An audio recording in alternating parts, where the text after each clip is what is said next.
Nicely done. Thank you, Ben. Again, we want to welcome Pleasant Grove to Wright Tree Stadium. The principal of Pleasant Grove is John Hanks. The athletic director is Nate Johnson. The head football coach is Taylor Walking Horse. Your Wasatch High School.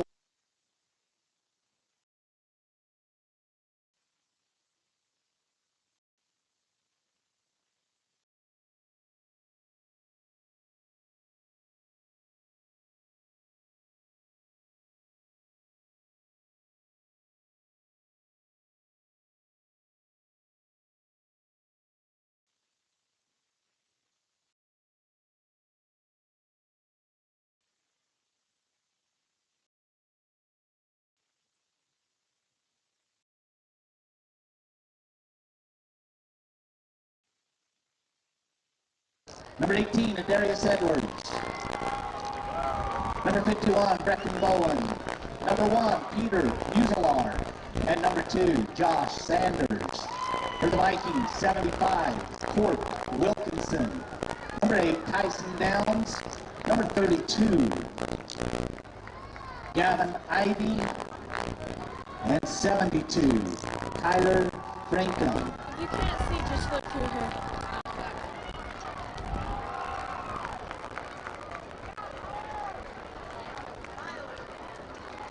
Changing tonight, Russ Cloward as always. He's with Reese Miner and Chad Erickson. We thank them for their service. Our officials tonight, Scott Maxfield, Peter Harmon, Bruce Croxel, Darren Hardy, Sean Snow, and Lucas Kozak. Thank you. And hello, everybody. Gentlemen. Welcome. This is Wasatch High School boys football, and it is a big night here in Heber City, Utah. We are at Wright Tree Stadium. I'm Brent Martindale with Corey Lang, the director of big game tonight after a couple of fun weeks of football here at Wasatch High School. It is. I absolutely can't tell you how much I love this time of year. And it's nights like this where you get a good game. Wasatch is scheduled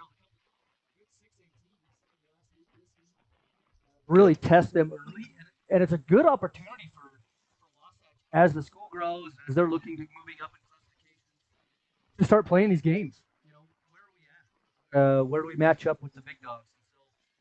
Pleasant Grove, their tradition and their history, they are a big dog. Huge. So we're talking about the Pleasant Grove, the Vikings, state champs some years ago.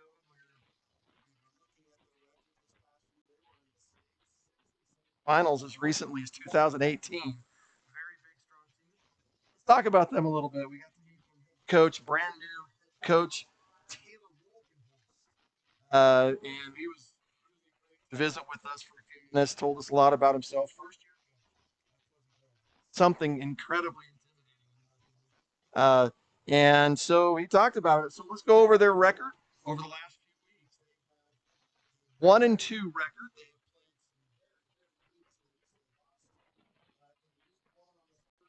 August, they lost to 49-24. They're growing pains as coach. In week 2, they got a huge mountain at Maple Mountain. In kind of the last quarter, scored a touchdown. And then last week, they met the steam engine of Durham High School, 4-time in a row state champion. And they took a tough loss there, 42-16. Talk about tough. Yeah, you know, their classification, they're still overall in the state ranked. So Pleasant Grove's taking their lumps just a little bit. We met again Staffieri, and I'm saying that right. We tried to get some mixed up and had some very efficient nights, of course.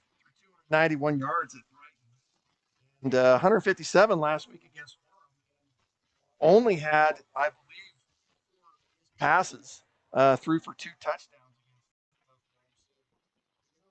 They've taken some licks, but they said they are learning kids. And then, Coach?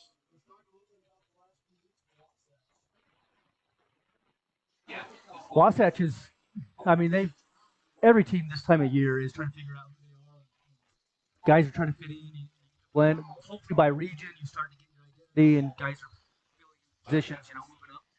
Wasatch has played really well, really well. Really tough teams they played. Well, here we go, kickoff, and this game is way, and I believe the kickoff there automatically is that is number 8. Right off the bat, I need to. Kazon Villa made several great catches. Chima had a great game too. Was Kirishima there with the return? 21-yard line, 1st and 10. We'll talk a lot, obviously, about Edwards. And there's the first complete pass of the game. That's La'akalama. And once again, Edwards last week against a very, very tough 6A team in the loss through 400 yards. So he is already in his second in the first series pass, and there's some pressure, and he's brought down, although gained a couple of yards. And there's that quick tempo offense of Wasatch. They don't like to waste time. So fast. Sometimes they line up so fast, the referee's not even ready. So here's 3rd down and about 5. That pass is incomplete to Chris Cook from the backfield. And that was well played on the right in his view, didn't he? To get that ball open. Well, I mean, it gets his fingertips on it. And makes a wonderful play out of something tough. So Wasatch will punt on their first series. Back to receive for the Vikings is number 20, Jaden Wright. Jaden Wright's had a couple of great weeks. Great. The team player of the week in the win against Mountain. He catches it about the 25-yard line and runs up about. So Pleasant Grove will get decent field position on their first possession. As we mentioned before, Pleasant Grove quarterback is a junior. His name is Nick Staffieri. And again, I hope we're saying that right. Junior, 6'2", listed on the roster. And as we mentioned, had a couple of great games. They've had a couple tough losses, like we mentioned, and that swarming defense of Orem. He was able to throw a couple touchdowns. I believe they scored one in the first half and one at the beginning of the second half of that game. So here we go, first possession for the Vikings. And Staffieri back, he's in the shotgun. He's going to throw quickly, and that's a completion. Tanner, they're going to pick up about 5 or 6 yards. That play, Tanner. He showed catch that yards after catch. And talking to Coach the game, we're not giving anything away here. Said they're going to have sometimes where they have a quick sometimes he likes to slow it down.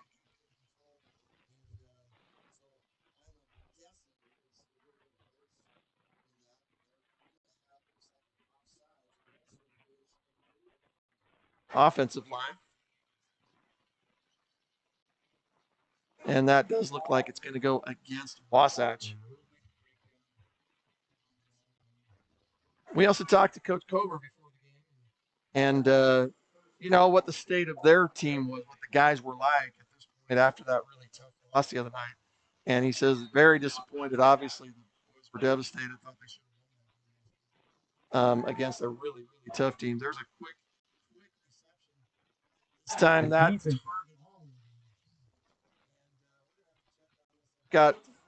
showing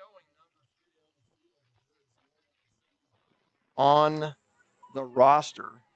And so we'll check that out.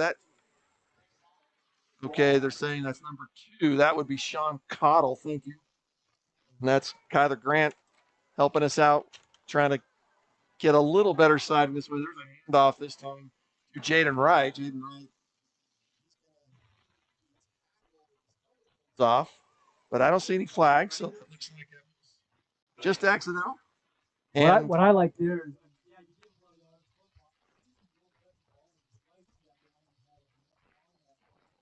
rusher so quick. If we can continue to do that and put pressure on the quarterback and on the backs in the backfield, that's a good sign for Wasatch. Although at this point, Pleasant Grove, with their second first down already in this drive, they are now at the Wasatch 41. Wasatch looking like there is the blitz, but they're going to get the ball out again, like you said, Corey. They got it out quick.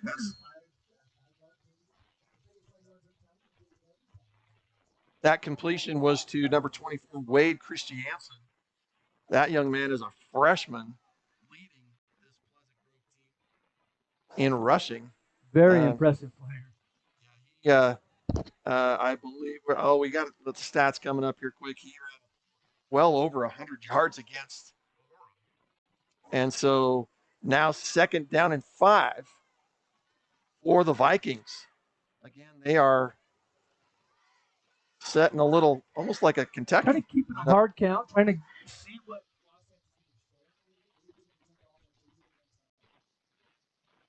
That's going to be handed off. And this is, he is brought down by Josh Sanders. And, of Wasatch. I believe that's Sanders had an amazing game. He's had a great few weeks of football here on both sides of the ball. He was the top receiver last week. He was the top target for Darius Edwards. So 3rd and 2, it looks like, for Pleasant Grove. And they are definitely trying again to get that Wasatch defensive line off sides. And here's the pass quick. It is another completion.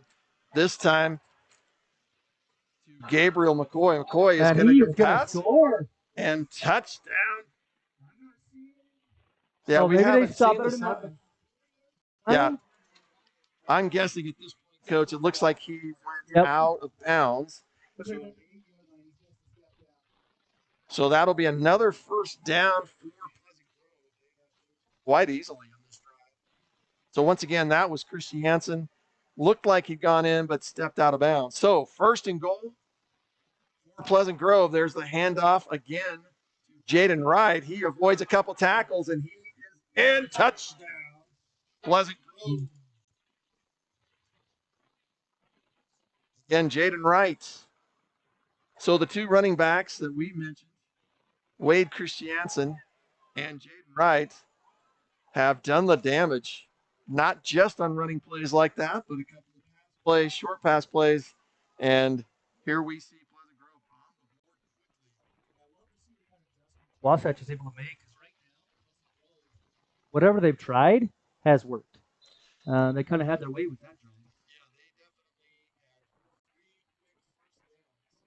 And that kick by Seth Lyman for the Vikings is good. And so we early have a 7-0 lead for Pleasant Grove.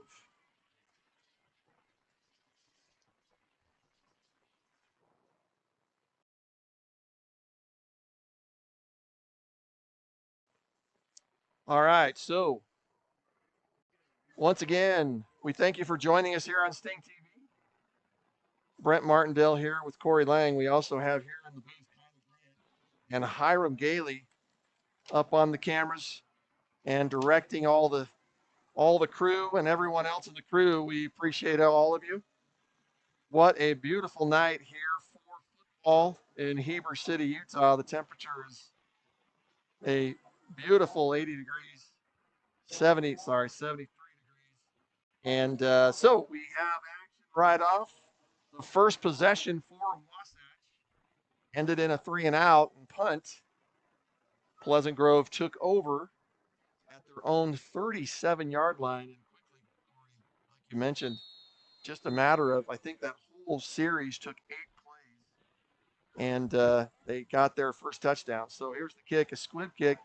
And that this time is taken by La'akalame. He's going to it's like he ran.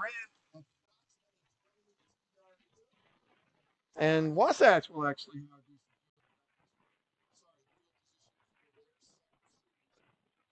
the 28-yard line, their own 28-yard line. And once again, as you mentioned, the quick huddle offense looked like it was going to click first, but two incompletions in that last series doomed him. So here we go again. Chris Cook is it looks like they're going to give him forward. Drawbacks of doing it up tempo. Yes. When it's not working. Yeah. You want to control the clock and you want to control the quarter. Ayers is going to see from his side, and he will be brought down. That tackle by Pleasant Grove, number 45, which I also don't have. I'm not seeing him either. Okay. So we'll keep trying to get this updated roster for Pleasant Grove. But that was the first sack of the game. Deep ball. And White, looks like they pass interference, but not quite the pass. Corey, that's another 3 and out for Wasatch. Yep. You get a down and then you miss the punt again, which time of possession is definitely in favor of Pleasant Grove at this point. Okay, well, the at this point, and at this point, Wasatch will punt for the second time. We appreciate that some listeners are letting us know that there are some sound technical difficulties, so we will be letting you know we will be working on that, and we appreciate you letting us know. We definitely appreciate it. So that punt, great punt by Wasatch this stage, but the return by Pleasant Grove. Ball approximately 26 yards to go into Wasatch territory.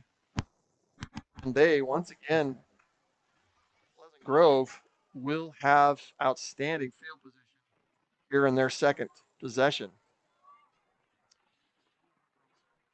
So, Pleasant Grove, the Vikings. And once again, they're in a Wildcat formation. Quarterback Nick Staffieri. And he's going to keep that. He's going to run. Gain 10, 15, 20. He's open. One more tackler. Muselar will bring him down.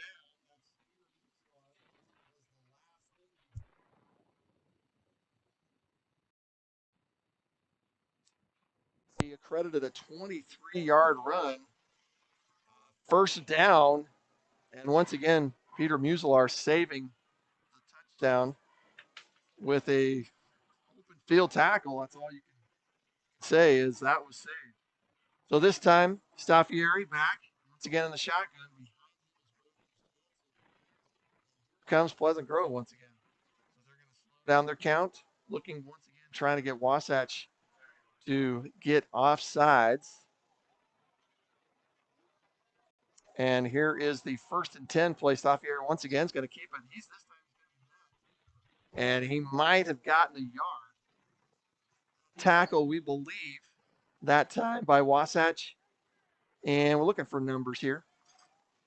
I believe that tackle was, is that number 8? That is Nalo Kitashima. So it'll be 2nd down and 9 for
filling station is your stop for gas, groceries,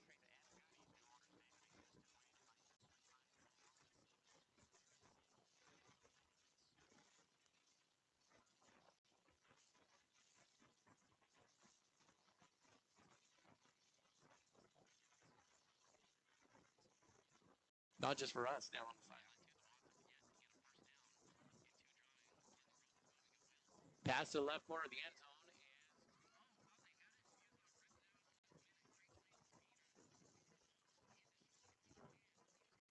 That and Peter just incomplete, and that credit goes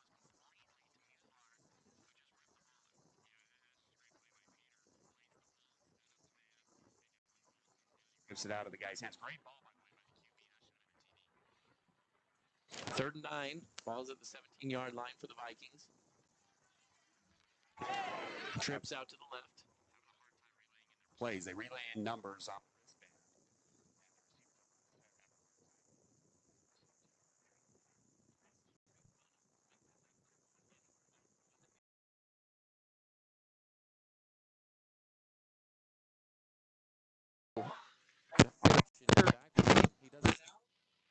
For the Vikings. And once again, Seth Lyman will come out and they will attempt a field goal. This field goal looks like it will be approximately 31 yards. This is a 31-yard attempt for Seth Lyman. The kick is up, and it is good. So, Wasatch at that point, back. He's working furiously. I'm stumped on that, and I'm stumped on the game, Brent. Well, yeah, Corey. Let's just go with the obvious. Obviously, Pleasant Grove well, but is this a small victory for Wasatch to keep that at least to Anytime you can keep them off. Sorry, we're still having issues with this audio. Anytime you can keep them out of the end zone, defensively, that could be a victory. Stopping and holding the field goal. You don't want to give up any points. But field goal is definitely better than a touchdown. The thing that I've noticed about the defense, a lot of these we're getting hands on them. Okay. We're missing the first and second tackle on them, and they're getting ones after touch. So Wasatch has got to improve on that. Pleasant Grove looks great right now. They are playing very well on offense. They've got it rolling. As we have a great return. Is that Josh Sanderson? Yeah. That's time for the kickoff. And Sanders, once again, with a decent return, and brings it all the way out to the Pleasant Grove 32-yard line. Sorry, their own 32-yard line. And so, the Darius Edwards, once again, I would imagine at this point, not in panic mode. Wasatch can be incredibly explosive. Here's a quick pass out to the side. That is once again to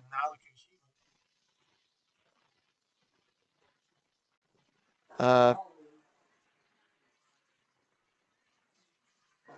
And so that is a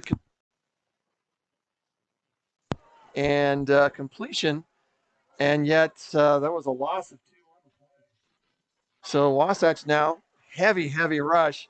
This time another completion. I believe to Kitashima again. Kitashima gets just past the original line. And so we will have a 3rd down and 9 here for Wasatch. Once again on the verge of now.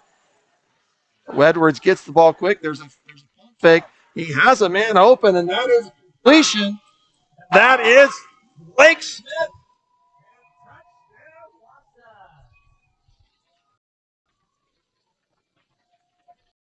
On the verge.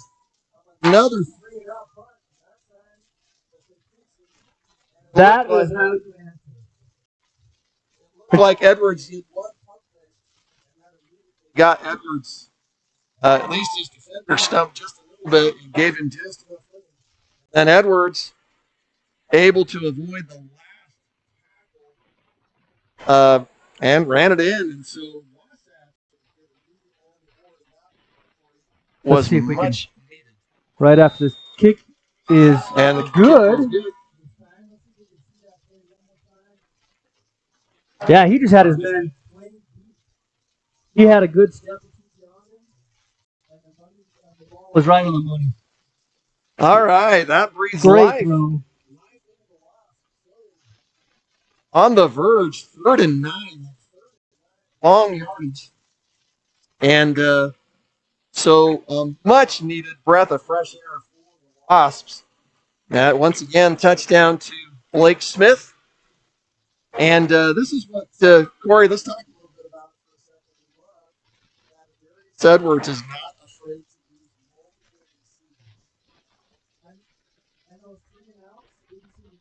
use. Not even. Up. Right on the money. And like you said, he spreads the wealth around. Yep. Yeah, he had 6 different receivers last week. 4 of them had and That's well, crazy. I believe 300 yards. The kick will go into the zone, and that will be another 2 and out. Worst field position that Pleasant Grove has started for. Yeah. So once again, we thank you for joining us.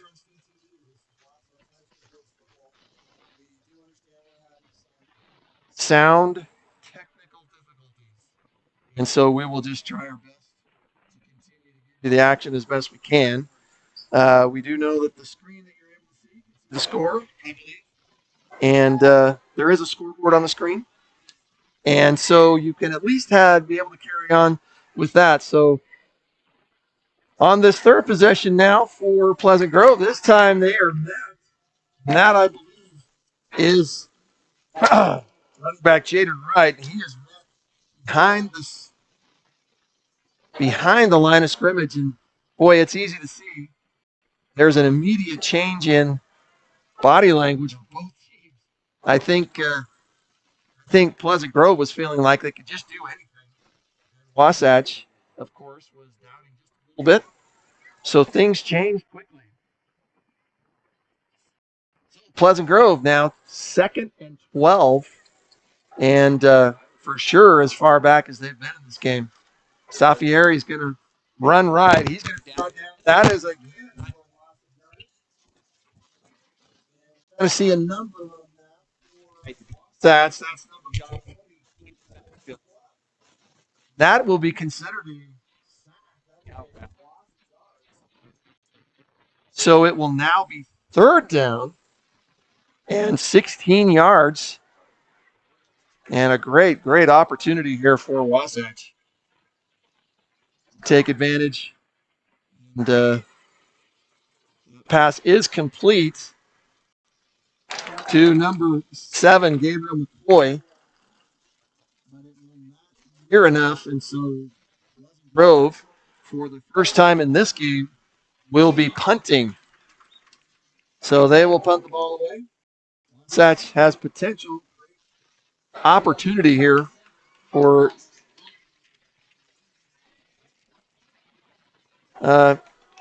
field position. So once again, we look back a little bit on the last few plays. That 3rd possession for Wasatch in danger of being out, but they were able to do the touchdown, which ends up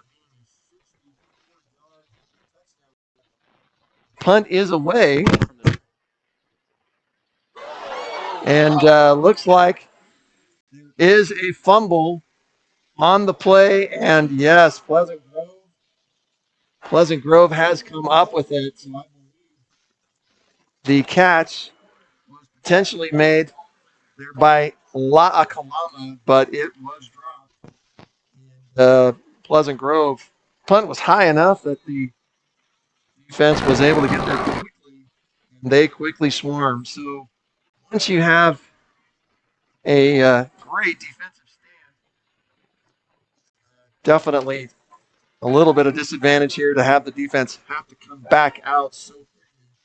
So here we go. Pleasant Grove will take over after the 9-yard line. The blitz is in. Staffieri's back to pass. He gets the pass off. It is complete. Boy, once again, and a big first down. And just when you thought things were going quickly, it turns around, and Pleasant Grove looking very confident. So, 1st and 10 from the Wasatch 41. Staffieri back.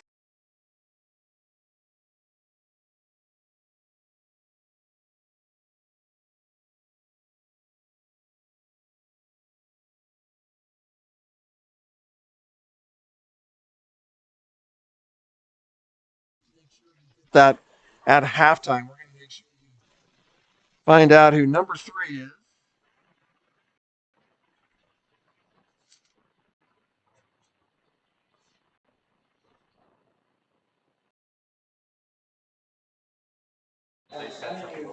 See it. So that is a run play there. Pleasant Grove. Yeah, there's definitely a 2 and a 3 on the field, but we only have a 2 on the roster. We're going to go ahead and make sure we check that out. So Wasatch does get an important stop there. It's now 3rd and 6. And another opportunity here for Wasatch to get their offense another chance to get out on the field. Staffieri's going to run to his right. He's being flushed out. Pass is incomplete. At number 3, so we're just going to call him we're going to call him Speedy, number 3, because he is quick. And that ball, what's that? Yeah, maybe. It looks like down, but there is not a kicking team field. So Pleasant Grove is going to go ahead. And you'd have to say one of the biggest defensive plays in the game. Staffieri's back. He's going to throw off to the right sideline, and that is going to be down. So that pass intended for Sean Cottle of the Vikings. And so Wasatch will take over on down here, and definitely a boost after the devastating fumble at midfield. So avoided there a potential devastation of another score off of the turnover. But Wasatch will get the ball back with decent field position at their own 33-yard line. So Darius Edwards takes over. Darius Edwards averaging over 400 yards a game. Here's once again. And he does. He finds Josh Sanders down the right sideline. So, again, that completion is 27-yard pass completion. Quickly, Darius Edwards gets the ball back.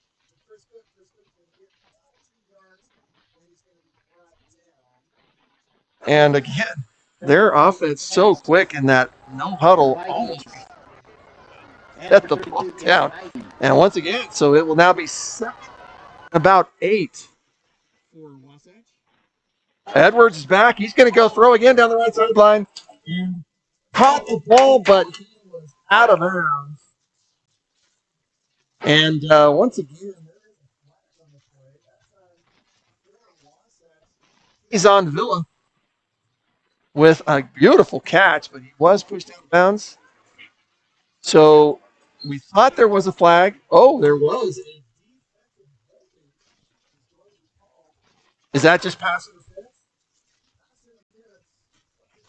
And that will be an automatic first down. Thatch as the first quarter ends. But that is the quarter. That is the quarter. So once again, just to catch you up on that last play.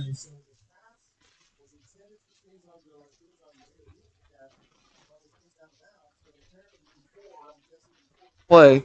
There must have been some type of Yeah, there was contact here on the route, and that's when the flag was thrown. He still made an amazing catch after that. I would question whether his feet was even down. I thought, and I was wondering if you had that on the replay, but not, we'll be able to tell. But Wasatch will take over the game in the second quarter. Still, what a momentum shift. From the first two scores from Pleasant Grove, Wasatch now putting together a couple of drives. Boy, you could just feel it in the stadium. You could feel it. You could see the coaches' energy resting out. It's in the quarter. Things are changing. You can feel it on the sidelines here. So, Corey, I don't know. I know you've been working really hard on this. Once again, apologize to you. Sound does not.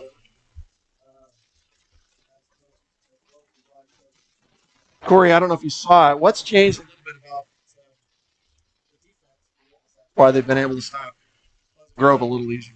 What adjustments do they make? I haven't seen the defense side. I'll be honest with you. The thing that I've noticed on offense is we were getting hands on balls.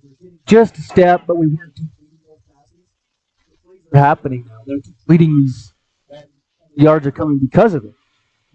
Wasatch, they control their own destiny here because if they continue to play like that and finish the plays that they're capable of, they should be fine. Yeah, I thought they would. Throw a guy and another cat. Another guy said if any zone with the PI just outside on the 3-yard line, he pulls it in for an amazing touchdown catch. Fighting. Let's see that again. Step right off the line. And I don't know if that's something the coach saw or a player saw, but they definitely have an advantage on that edge. They're bringing the safety all the way up to the pressure. It's leaving that fader out the corner out. And we're able to beat them by the buck at that point. Well, so we'll see what adjustments Pleasant Grove makes off of that. Absolutely. At this stage, we're talking about, like you said,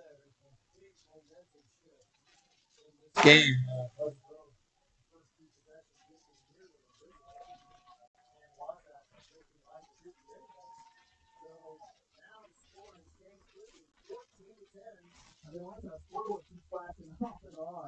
They had trouble last week with it. 14-10, Wasatch was up at the end, just into the beginning of the second quarter. Even though you wouldn't know it because they flipped it. They didn't flip it, though, sorry. And now it looks like they're going to. So, the quick rundown here.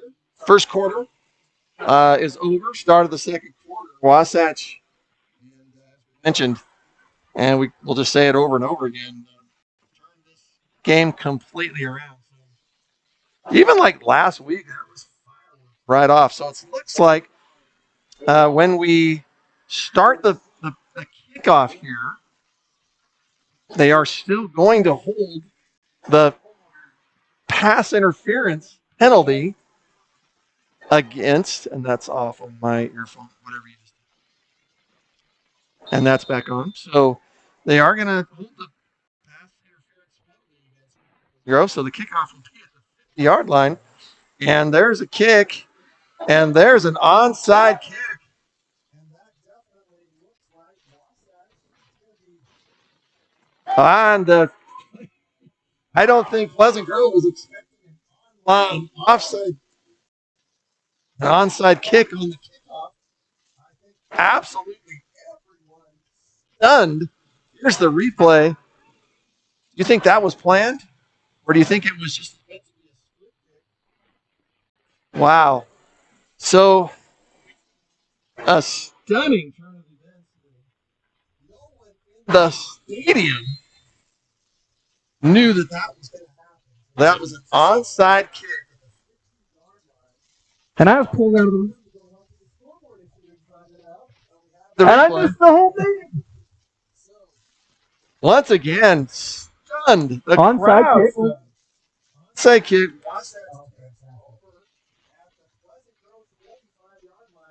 There's a completion to Chris Cook. He's still on his feet. Catch.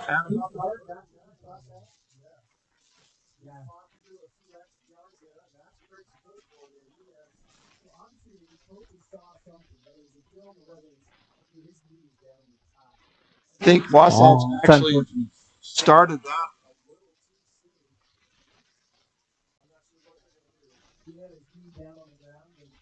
Oh. Now it's quickly. That's an unfortunate play. That looked like Kitashima was going to be able to. Now we're going to go ahead and have a timeout here by Pleasant Grove. So that's 2 timeouts. Pleasant Grove.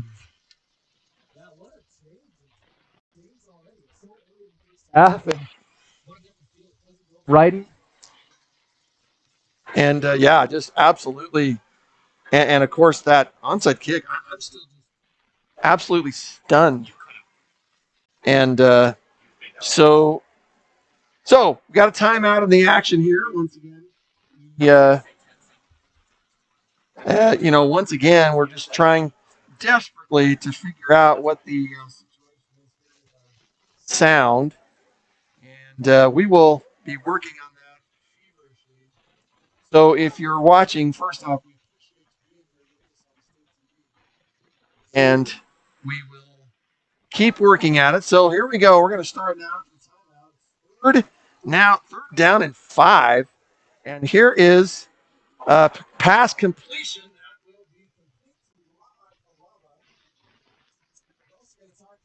A minute after that pass.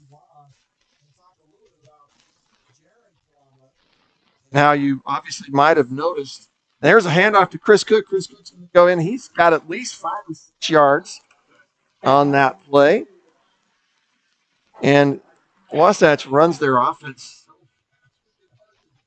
Time to comment about it. So we're going to keep going. It's now Darius Edwards back. Step back. He looks right. Passes left. And that was pass there. Yeah, with space.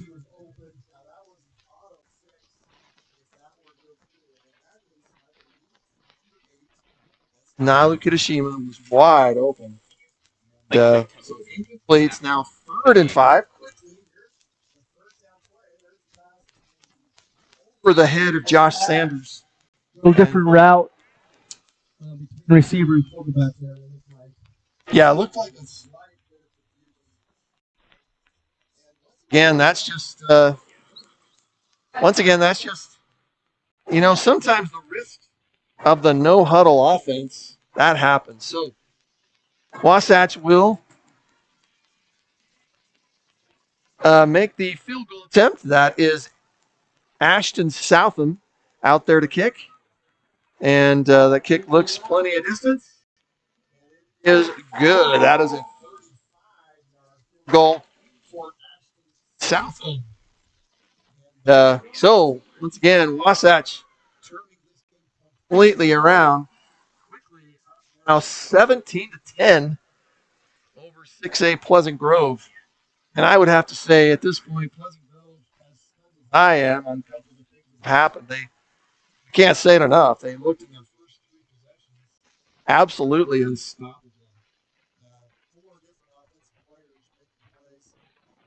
making plays. And 2 different running backs, a receiver, wonderfully quick Nick Staffieri. But in a moment that changed, Wasatch was able to get the ball back, and all of which, the least of which, we should say, kickoff after the penalty from the touchdown that Wasatch scored, had the kickoff at the 50-yard line to Pleasant Grove, and surprising everyone in the stadium, an onside kick, getting Wasatch the ball to get what we would have to say a blue collar 3 points after that. So this kickoff, Wasatch into the end zone, and this might finally give us a chance this might give us a chance to talk a little bit about Jaron Kalama. So the superstar two offense and defensive player, Jaron Kalama. Last week's game, they were worried about a fracture in his hand, a huge tackle for loss. Wasatch Clough again. Play. That'll be, and I take it back, it was not for a loss by freshman Wade Christiansen.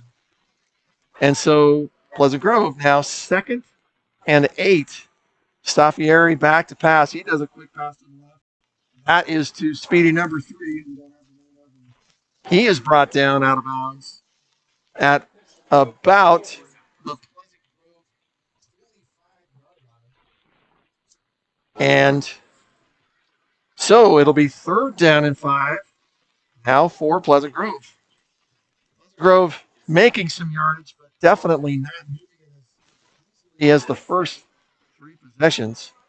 So Staffieri back in the shotgun. 3rd and 5. Here's the pass. And it is broken up. Intended for number 13. Sorry, number 13 low. And I believe that was broken up by Kazon Villa. I don't know if we have that replay, but I believe that was Kazon Villa. Everyone patting him on the shoulders. And definitely broke up what would be a first down play. So Pleasant Grove will punt again. And Corey, I know we're having some technical problems. We're talking about Pleasant Grove on their toes, almost blocked that punt.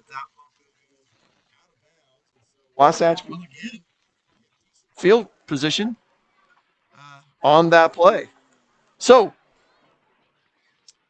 Wasatch about to take over. So we were talking about Jaron Kalama. So talking with Coach Coburn before the game, Jaron Kalama, the BYU Wasatch, outstanding player on both sides of the ball, receiver on the offensive side, and back on the defensive side. Hurt his hand last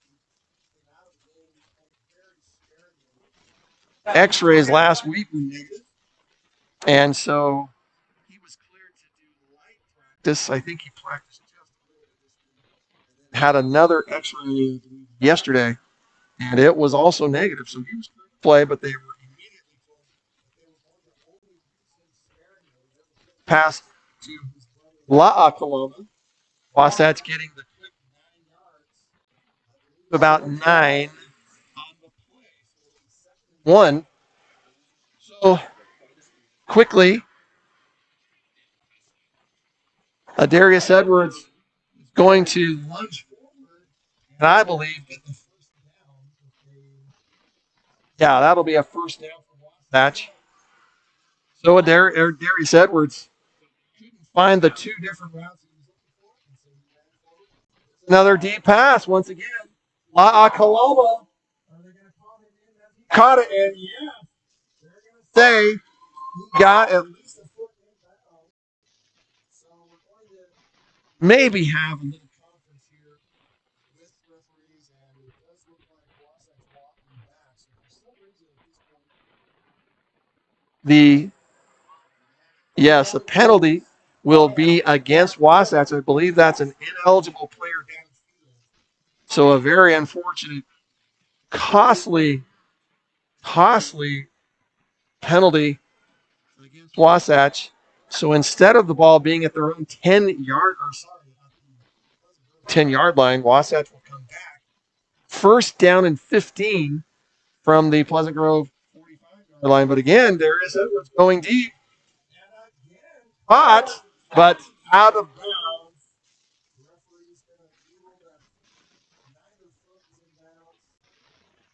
Pass completion. Beautiful play once again. I believe that's Sanders. I believe Sanders making the catch. Nope, that's not Sanders. Couldn't tell. Either Sanders or Blake Smith. We apologize. not the most clear. So it's second down. Edwards sitting pass rush, and he will be brought down. Big sack that time by number 49, Thatcher Kuhn from the Vikings. And so this will bring Wasatch clear back to their own 45-yard line. So now and 25 yards. And so Edwards is going to come back. There's a blitz. He does looking for, looks like Josh Sanders downfield, but Edwards, I believe, had to get rid of it. So Wasatch with a 4th and 25. And out on the field for Wasatch to punt is Aiden Rouser. Rouser with a couple of fantastic punts last week against Mountain Ridge. Back to receive for Pleasant Grove will be. But first, there's going to be a timeout. Pleasant Grove, that's their third timeout this half. And so, 8:14 left here in the first half. Holding on temporarily for a 17-10 over the Pleasant Grove Vikings. So once again, ladies and gentlemen, we appreciate you. We appreciate you joining us here on Steam TV. I apologize for some of the technical difficulties that we had. We actually think we've narrowed down a little bit of what some of the problems are, and we'll hopefully have this through. So, all of us here early season having our little issues to work through. Corey Lang has done such an outstanding job here with Steam TV. And he's got a great crew here tonight. We got lots of camera angles and appreciate all the crew. Unfortunately, at this point, it sounds like it's Corey's microphone that is having the most trouble. So we'll get him going here. Wasatch punting. And again, that will be a Wasatch bounce, and it's going to go ahead and roll all the way to the Pleasant Grove 10-yard line.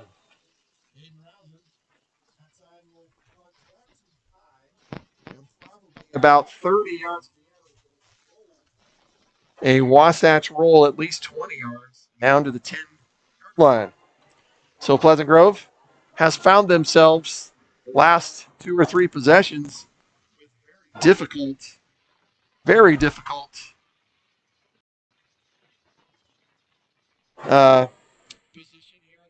possessions.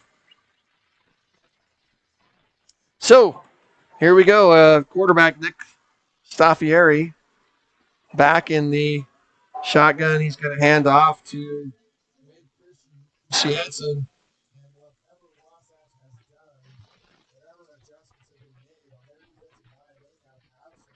Shut down Christiansen, their top running back. And that will be a loss of 5 yards. I believe that was who first got his hands. Bluff. If that is the case, that is probably his first sack. Staffieri passes. He's got a man open. And it looks like the catch was made down the right sideline. That will be a 20-yard gain and a penalty. It looks like it was probably going to be a pass interference against Wasatch. But the catch was made. So penalty will be applied.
to Chris Cook, and Cook's going to get maybe a couple of yards and get to about the Pleasant Grove 25-yard line. We're going to call that a gain of 4. So, 2nd and 6. Wasatch back. Edwards looking. He's going to find. I believe that is still on his feet. Touchdown.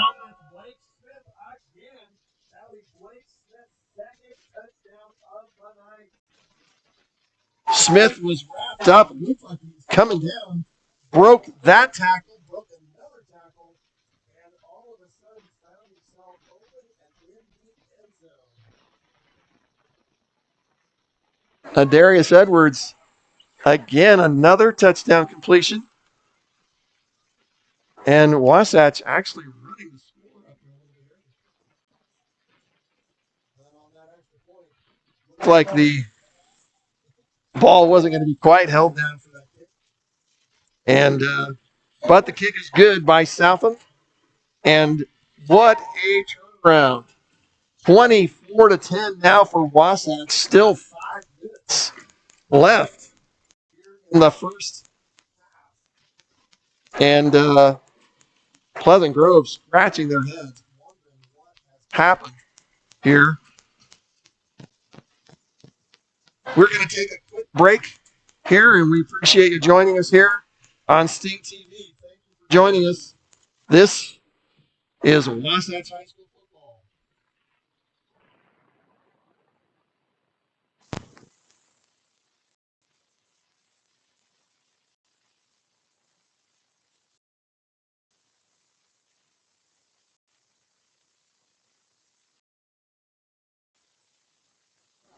All right, welcome back. Wasatch will kick off, and the ball will go into the end zone. So Pleasant Grove will get the ball at the 20-yard line. Once again, here on Sting TV. It's a beautiful night for football. The stadium lights are on. And Wasatch hosting one of the premier 6A teams in the state, Grove Vikings. And at the moment, Wasatch in control. So, we're here in the studio, and once again, we understand we're going to keep trying. We're going to keep talking. We're right now.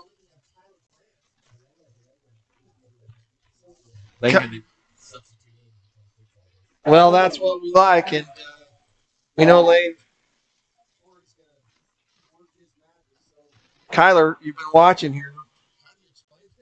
Around, absolutely amazing.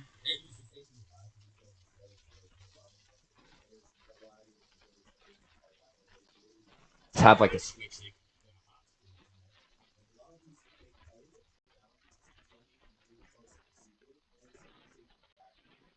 Dials it up every time.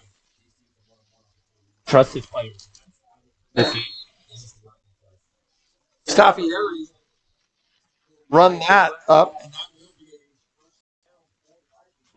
What are the Vikings doing?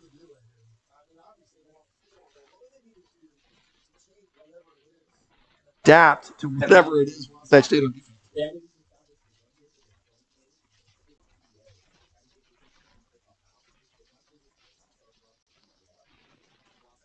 They have a really good defense. Really tough players. But let's see what they can do. They need to just establish and that's exactly what happened. Wasatch is getting. Yeah, it looks like it's like that was Jaden.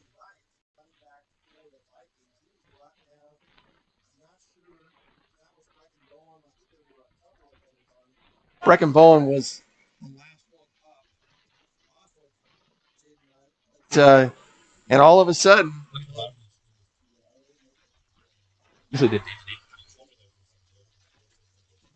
Staffieri back, throwing just a little over the head. Okay, not good. You know, you're right on the play as that develops.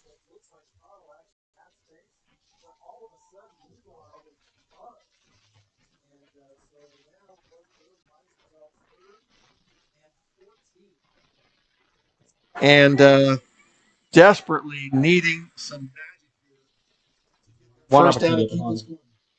Staffieri's going to roll to his left. He's got passer open, but looks like it's incomplete. And that time it was Lama all over that receiver.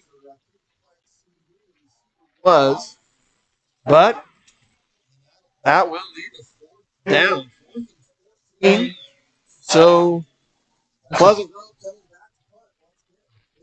back. Wasatch.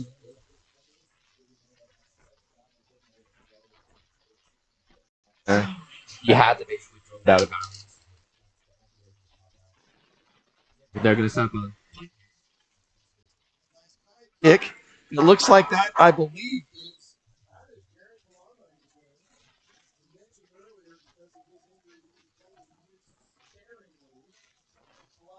That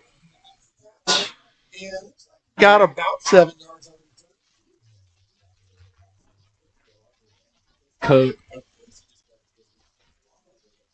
Well, he was actually.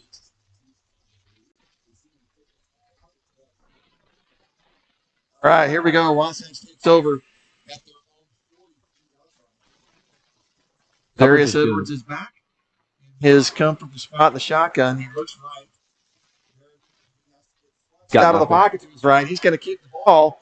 When he avoids 4 tackles, yet maybe 2 yards. Ran 30 yards. But it looks like a game of play. Heads up again. He's like, I'm just going to give you 2 yards.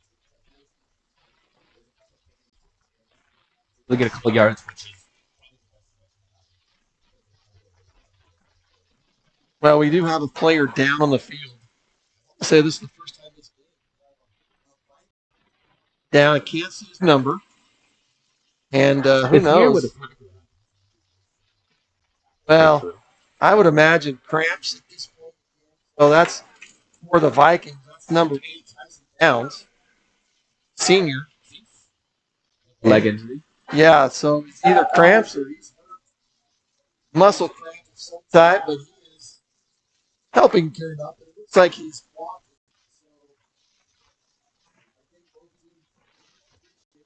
Break.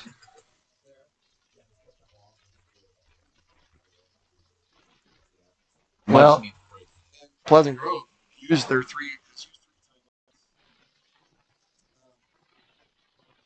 So, Wasatch 2nd and 8. He's going to dial it up. And that pass is broken up this time. And I want to say the intended receiver was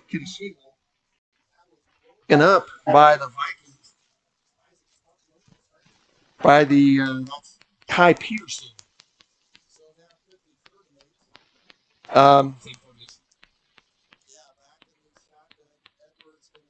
Pipe, he's got somebody open. Leads. Oh, one tackle.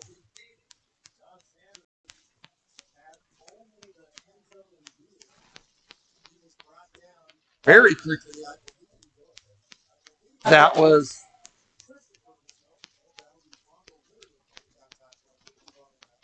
But 1st and 10 for Wasatch. Lama met Vikings.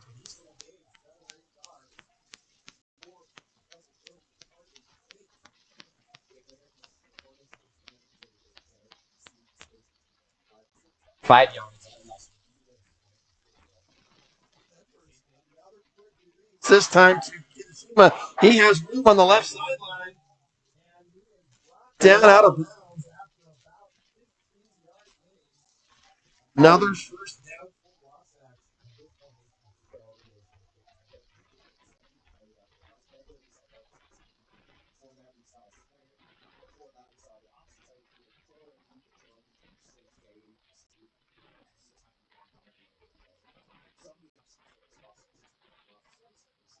You're going to have the warning here. Yeah, it looks like it will be a holding call.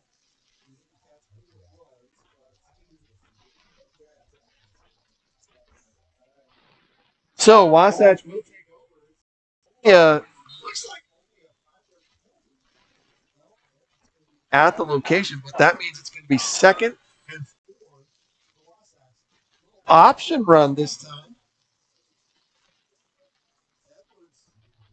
Cook loves seeing the option. Time Pleasant Grove all over.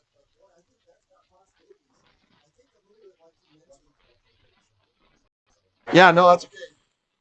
Edwards flies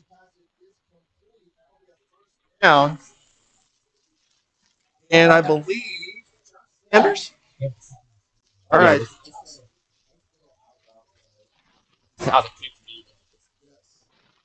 Makes the catch, brought down, and that will be it's left. Pump fakes. We can throw it this time. Very, very dangerous. Dangerous. And that turned out okay.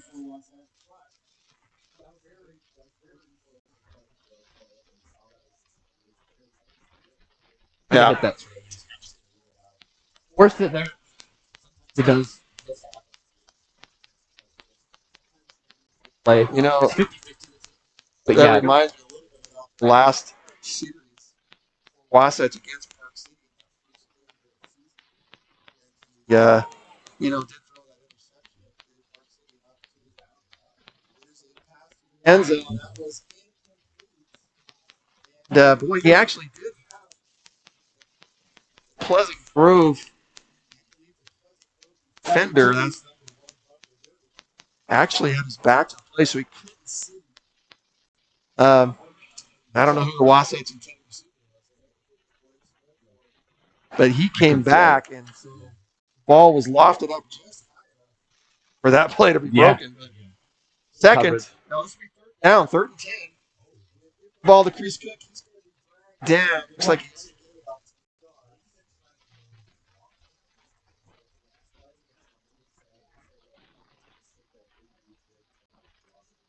so that'll be 4th down. Yep.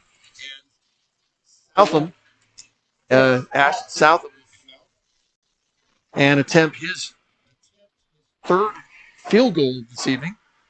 This one will be approximately about 36 yards. Yeah, about 36 yards. 6-yard attempt. He was kicking with that. Somehow that got through.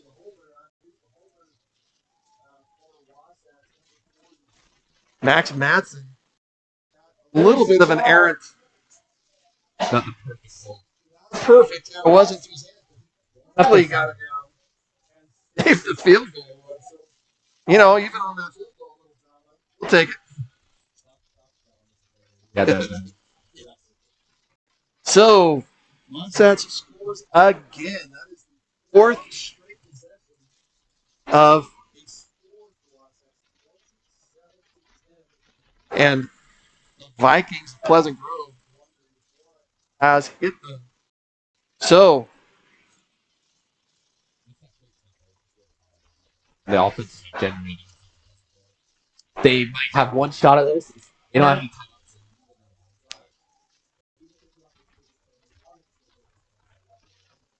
so 37 seconds left. And, of course, it's like they are going to get a return right at the end. Wade Christiansen, unfortunately, one. I don't know how actually I was going to ask about that. Out. Any folks? There was a player. I thought it had to be maybe both.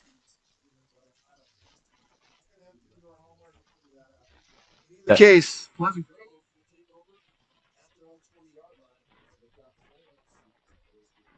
back in the back.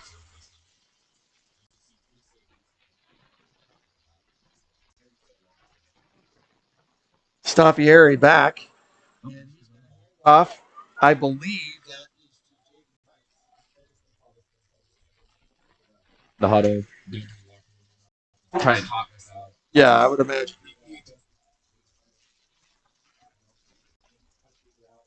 how this tempo is. Right. You can shut down the quick tempo off.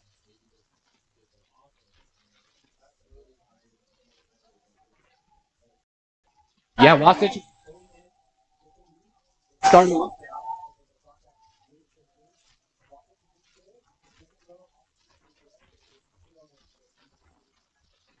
Especially after last night. Yeah, especially after that. Hey, this is an absolute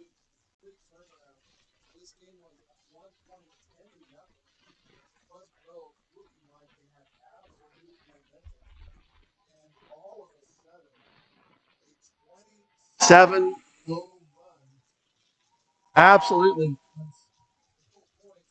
For Wasatch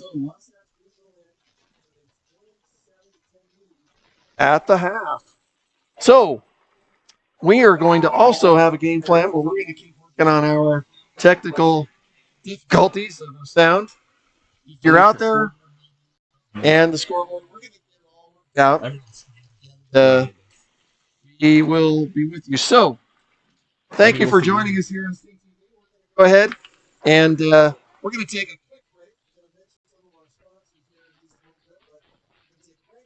Talk just for a minute, and then we're going to end up listening to cheerleaders. And thank you for joining us here on Sting TV.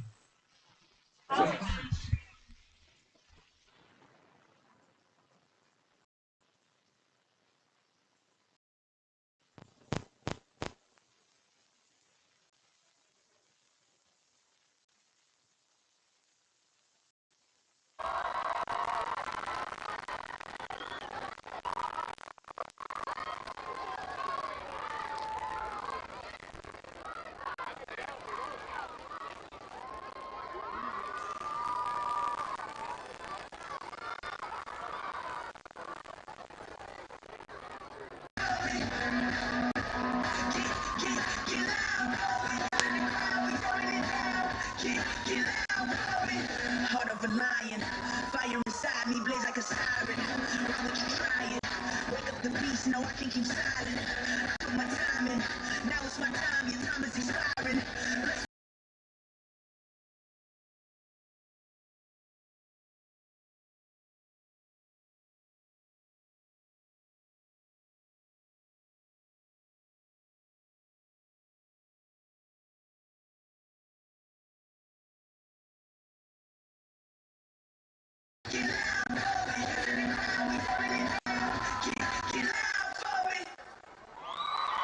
All right, let's hear it for your Wasatch.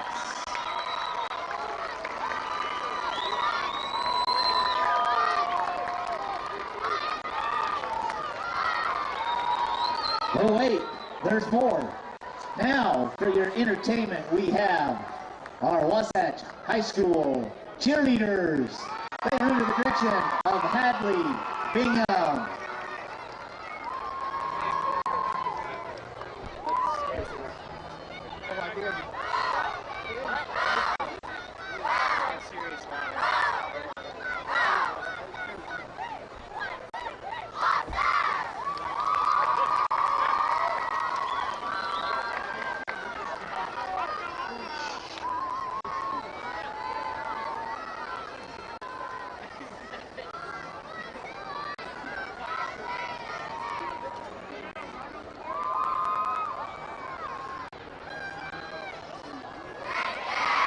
Testing 1 2. Testing. Testing. Testing. Test.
you take the lead, won't believe me.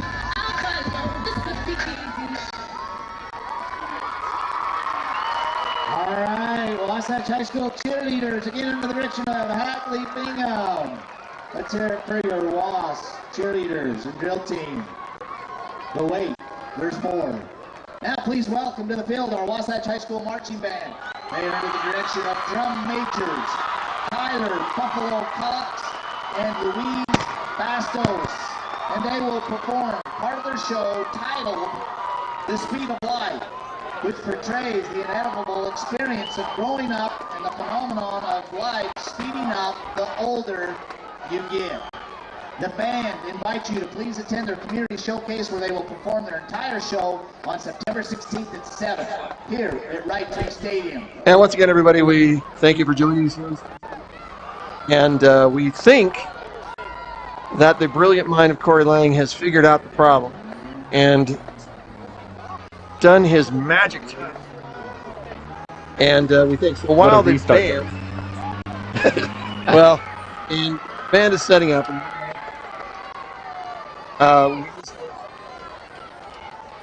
So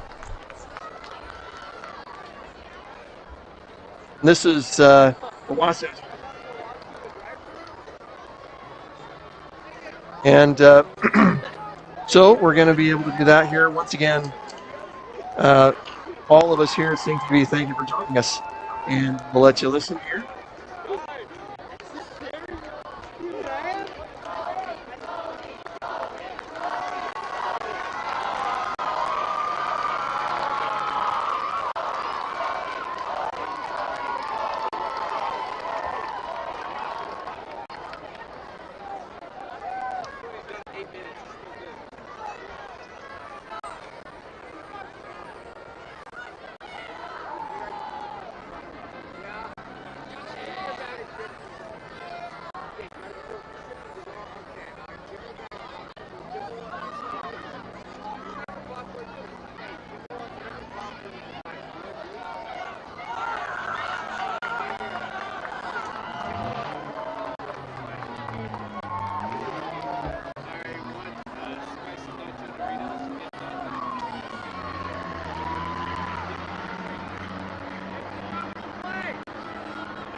let's hear it for the band under the direction of John Riska and our drum majors. Nicely done. Lots of things for the students at Wasatch High.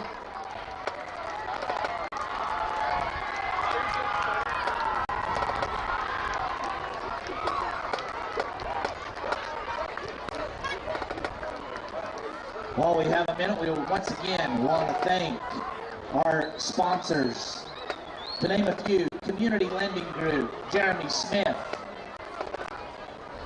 The Lake House at Deer Creek has been recently awarded a top 10 restaurant in Utah. They are now open year-round. Labrum Ford Chevrolet. Again, Cool to Care, 14 cars. This is the 10th year they've given a car to a student. You'll notice the one out in front, brand new. The student will get that. We thank Labrum Ford Chevrolet. Also Lee's, Melvin's Public House, the one stop, who also gives teachers $1,500 of free gas. Advanced Foot and Ankle Center, the Allstate Insurance with Brian Mayer, American First Credit Union, Aspire Surgical, Epic Engineering, Gordon Law Group. Let's hear it again for Pleasant Grove as they come back out onto the field.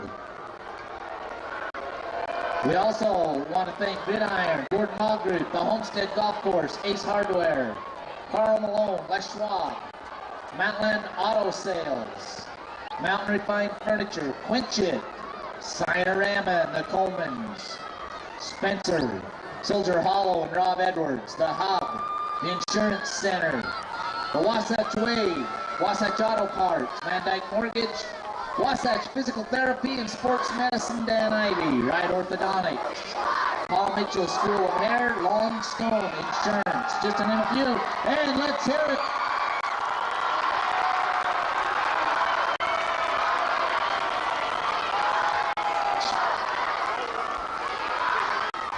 Wasatch are back out onto the field. When I get excited, the mic cuts out.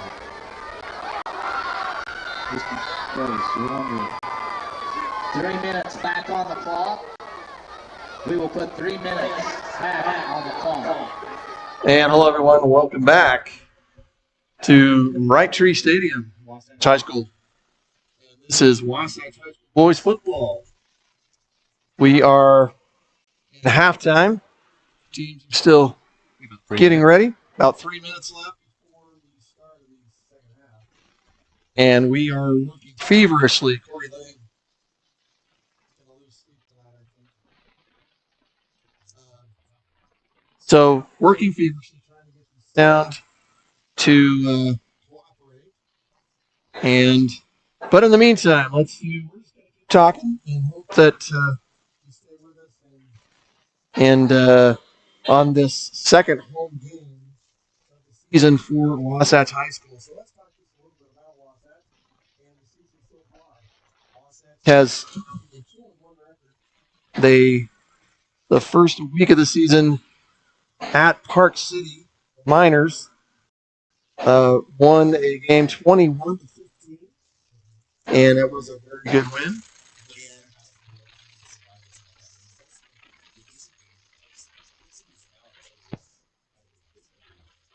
Well, you know what they are. They moved up from 4A, and they also moved out of. Well, the other sports were all in this Region 8, and regions have changed a little bit. Wasatch is no longer Region 8; we are Region 9. And Park City moved up from 4A to 5A for football, and they are in the Region 6, I believe. Yeah.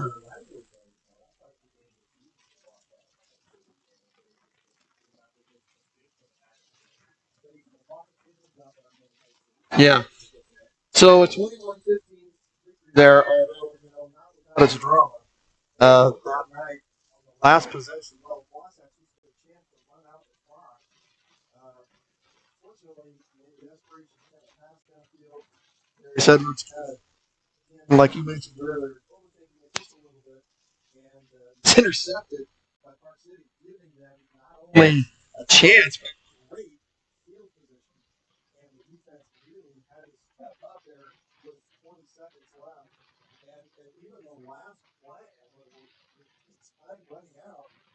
Park City was only 20 yards from the score, and the pass went into the end zone and was broken up. That's the only way. So we talked to Coach Coleman about that, and he said, "Yeah, there were a few lessons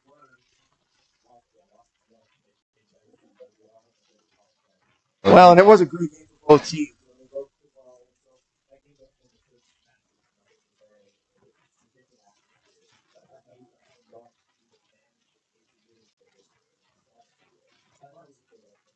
City was a great team.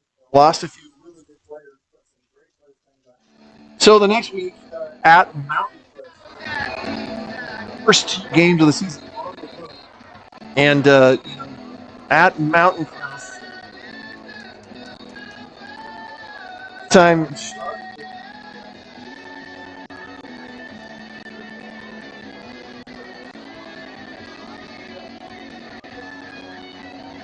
Yes, the rest of the game. Nothing.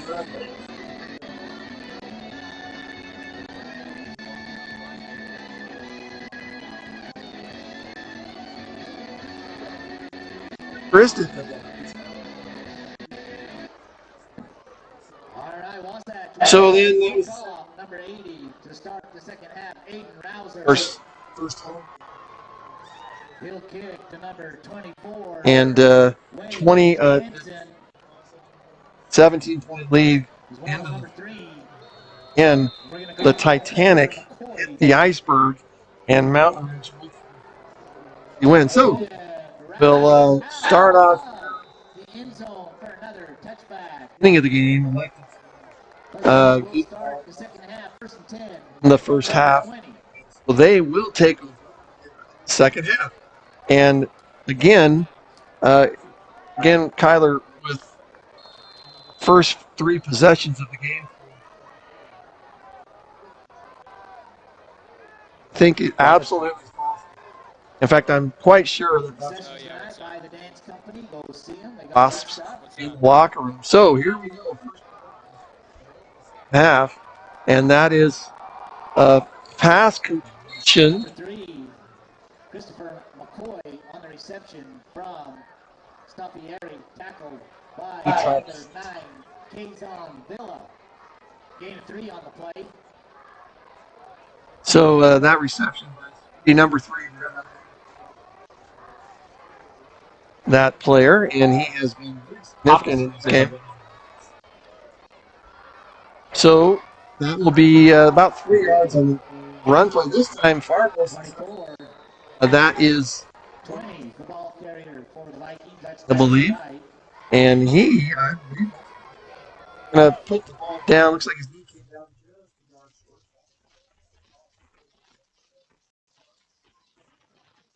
Stop watching. So 3rd and 1 for the Vikings. Possession to start off this the second half of this football game. Staffieri back again in the shotgun. He's going to hand off. Oh, this time he has met that front line.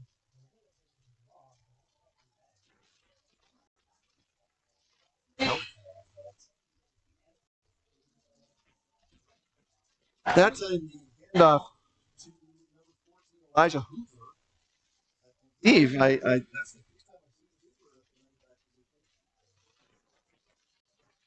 no, maybe that was Jade Bryant. And so punt team is out for Pleasant Grove. And I believe the punter has been in the past, Gabe McCoy. Yeah, the lefty gets the kick, but heavy pressure, and the kick landing there at about the yard line. So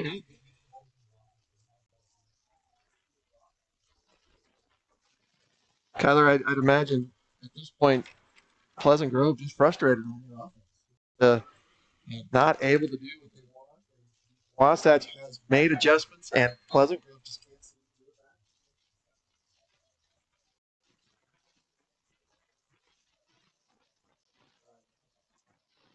Wasatch is it's going to be deep Edwards downfield. looks right. He's got a receiver just overthrows.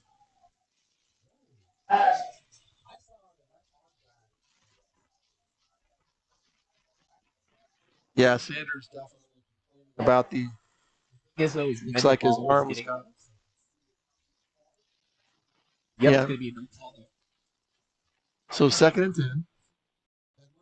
Left, finds a receiver. It is bobbled but caught. That's the dial.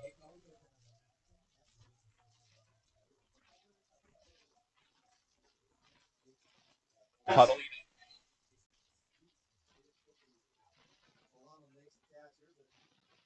Cook, he gets on the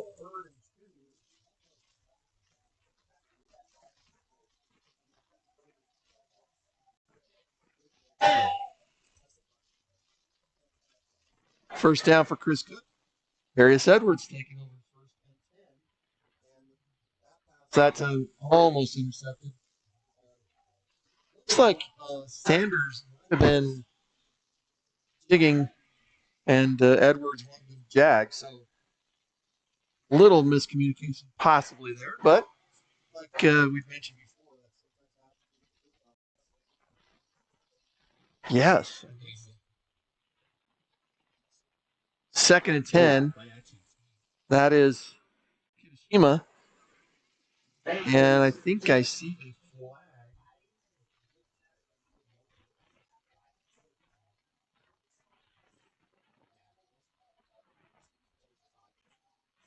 Okay. And we're just confirming. Just got to make sure that's Kirishima. We thought several times it was Kirishima last week, and it was he's on Villa. So, but that does look like so a face steps in. Yards, and that's what they are the ones making mistakes. They can get back into this game. Now, so it looks like, they're walking it off. So it's going to be just a 5-yard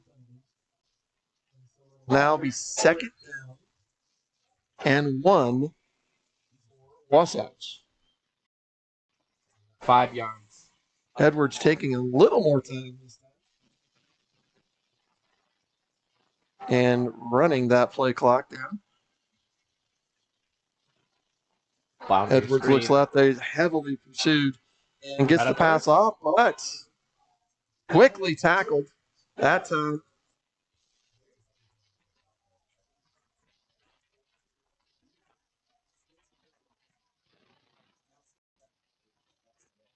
Tackle made there by Jaden Wright. And no gain on the play. So it's 4-1, and I believe this could not make it. So it's down.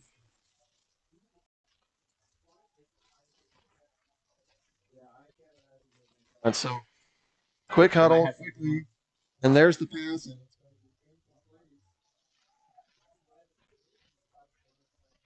Yeah. Yeah. Like, oh, saw it. Or was just that, that you mentioned earlier that huddle offense has its risks, and I think right there kind of showed that. It just unfortunately so the 4th down play fails. Yeah. Risk, I guess. For the field position. So that I'm okay with. Just a little bit of that field goal right there would have been a 5-yarder. Southam was making 45 yards. Well, so exactly. Got it.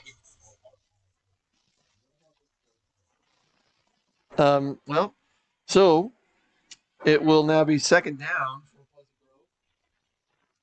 Grove. And I'm just. We're still aware of the audio.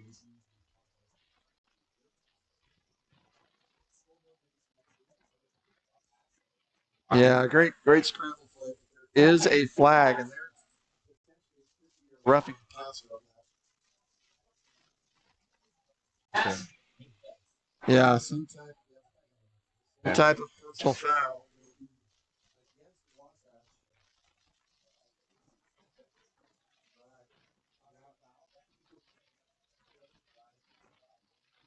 Yeah, it's an automatic first down and brings the ball clear into Wasatch territory. So first and down, first and 10. Besides, ooh, it's an option. So Staffieri is stopped. He will be about 6 yards. Yeah. Kind of looked like there was some potential. And there is a flag, but so it'll be second. That was about 6 yard, about 5 yard loss on the play. So it'll be second and 15. Staffieri, most definitely, this is a potential potently offense. So it can happen very quickly. Lots of time for Staffieri. He is going to find a receiver. That's number 3. And broken up, I believe.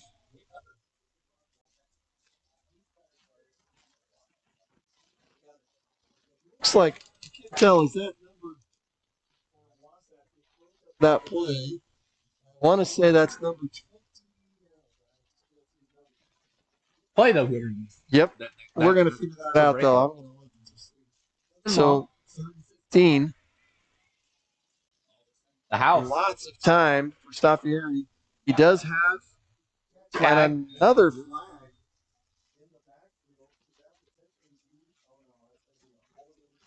Pleasant Grove.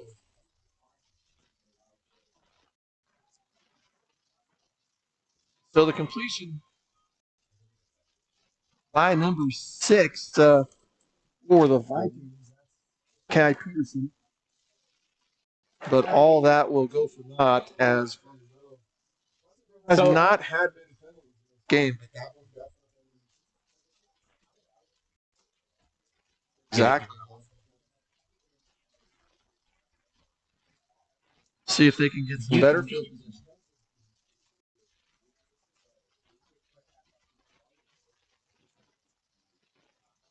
We'll see what they can do. So it will remain down, but it will be third and 30. That's probably a better way to say it. The pass is complete. Right. And that is a complete pass, I believe, number 7 Gabe McCoy. And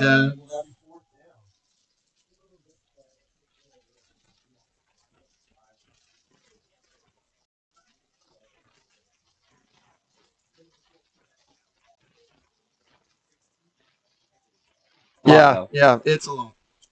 So backs to receive for Wasatch is Jaron Kalama, who's back in the game. And he's got a little room. He's got speed on the outside.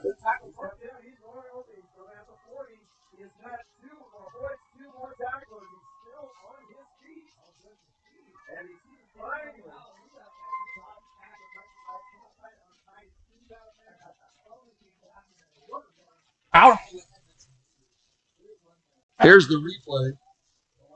Catches the ball at approximately Wasatch 25, and he's going to go all the way down to the Pleasant Grove 25. No hesitation. Barely got to. Play there from Wasatch. However, there is a penalty. Wasatch. So that 50-yard run will be brought back. Wasatch will still get the ball, but apparently the penalty in we did not see what the penalty was. We're going to have to get help on that. About holding plays 5 minutes. You're probably right. Somewhere where the play happened. So instead, right about where he received the kickoff. Just Jared Cologne. Yeah, right. Well, So instead of the Pleasant Grove 25, Wasatch would get it at their own now 39 second and about 5. Where it's looking good. Getting flush to the right. Finds a receiver. And I believe that is Sanders. He's going to move all the way forward to the Pleasant Grove 35-yard line. I'll make sure that's Sanders. Now, who is that? No, that's a block.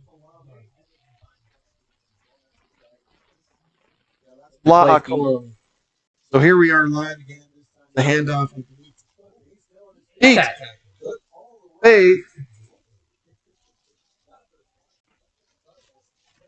that will be about a 6 or 7 yard run for and now Wasatch back run by Jaron Kalama brought him in the first place. And this time he is at the line by about 6 Pleasant Grove Vikings. So he will probably get a favorable.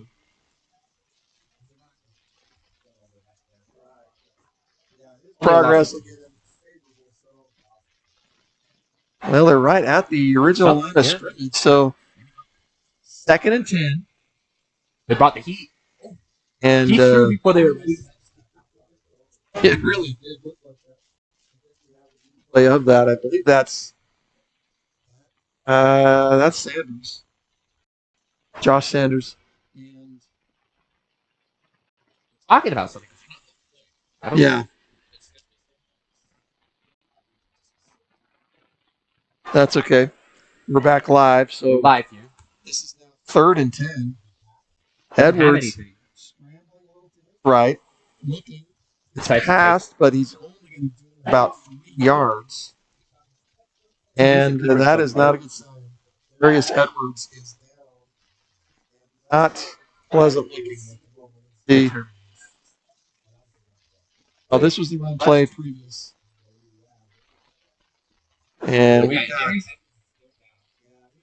got, I'm afraid, a seriously describe it as he went down and stayed on the ground.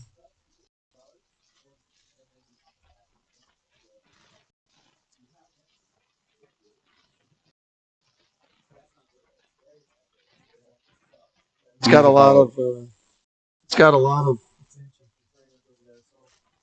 Go ahead and see if we can find out.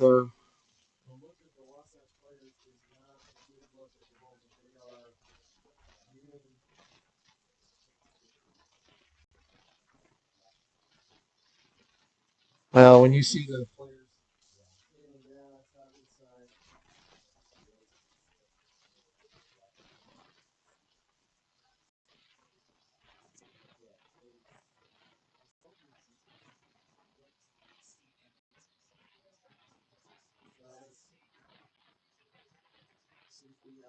Devastated.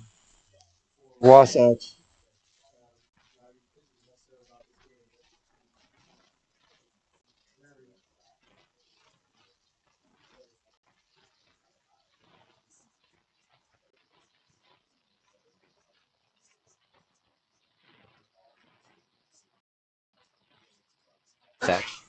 Then he helped. Has the opportunity.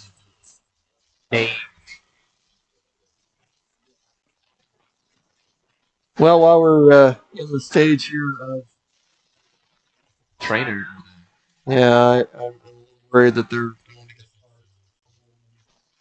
So I would imagine at this point, going to their number 2, which I believe. Silence. 2 quarterback. We're going to do a little work. I wanted to say somebody Their number 2 was Ben Wright. I thought pictured his that face. could be right. Yeah, it's got Ben Wright. He's been leading. It hasn't locked up. You know, I know people who tried out for QB, but Right. So good. Right. I like what I've seen. Here comes the cart, though. Yeah. Yeah. So, well, what I see on the sideline is I see number 9 Kazon Villa warming up with number 14 Cade Hadfield. And I don't know. Kazon had a. You probably searched for the JV there. Oh yeah, but they're rallying. Give it a little moment of silence. Yeah, you can't see it. Wasatch is all grouped together. So, just a little recap of the action here. Wasatch in this series had ball off of a punt return. Jaron Kalama returned the ball 55 yards. Hauled back. Starting to get up now. All the Wasatch teams. But yeah, serious injury. Definitely going to see Ben Wright. His name. It escapes me now. Well, yeah, Kazon Villa was warming up. We thought we'd heard a little bit about. We thought. So if you're just joining us, the Wasatch quarterback, All-State quarterback from last year, Darius Edwards, is injured over on the sideline. And yeah, so he was doing a run to the right side and was tackled. Terrible about it, except obviously something has happened, and has got the full attention and worry of his teammates and this crowd. Step up in the absence of their Wasatch should close the game because we saw last week they didn't close it out. They just blew it. They can hold their advantage. The backup QB stepping up. Wasatch can do it. Well, again, we are those who's watching. We've got Darius Edwards is injured on the play, and again, the quarterback Darius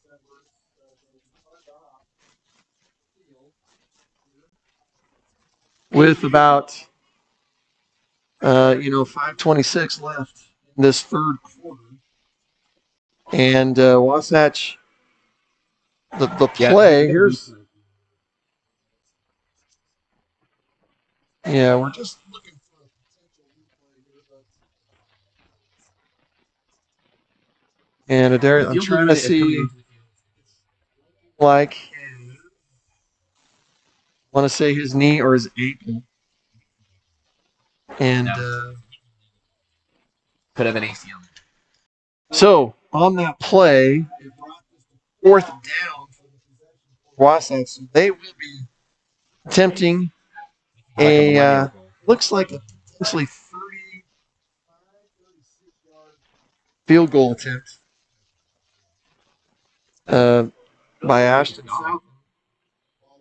Has some distance, and it is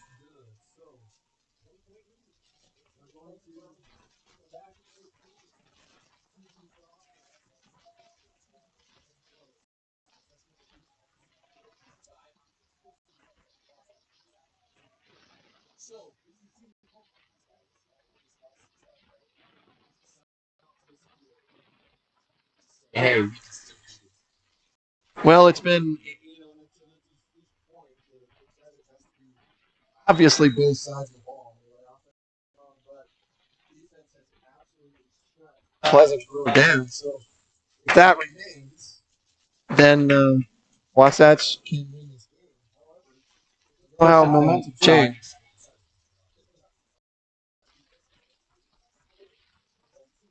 Tired. Yeah, here comes the kickoff from Wasatch. Yeah, there's mounds of time left in this game. And so the kick out of the end zone, allowing take over at their own 20-yard line. Thanks for joining us here on Sting TV. I'm Brent Martindale with Kyler Grant and Corey Lang manning the station, producing all of this, and Corey is just with the sound. Okay, so here we go. Wasatch on defense. Grove coming out and off some type of momentum change this game. So a little man in motion, and he's going to be going right to him. That is not the first play by Jaden Wright. That is stop the area, Jaden Wright. That is a big game on the first play after the injury.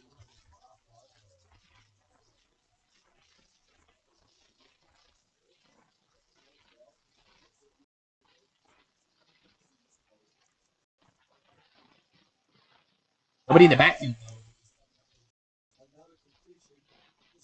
Speeding number 3.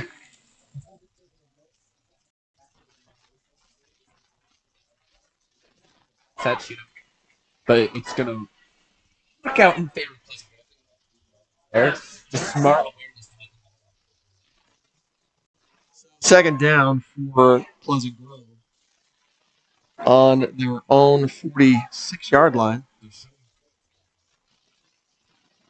Wasatch does blitz heavy pressure quickly, but they get the ball off this time. Receiver Bronco Richardson, and that had potential, but a great defensive play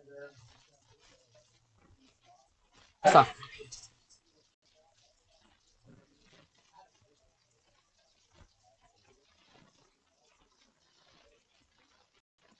believe that was Caden Luke. The back with that. Yeah.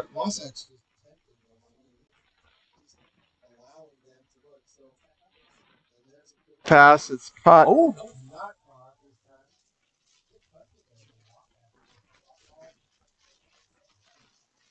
And receiver, the intended receiver. It was actually number 2, Sean Paul. I could be wrong.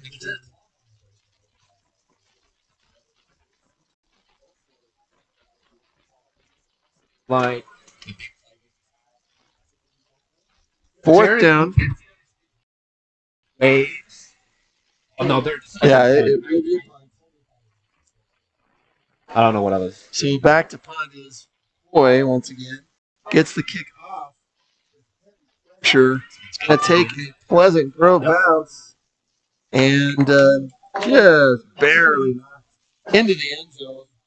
So we'll take over at their own 20-yard line.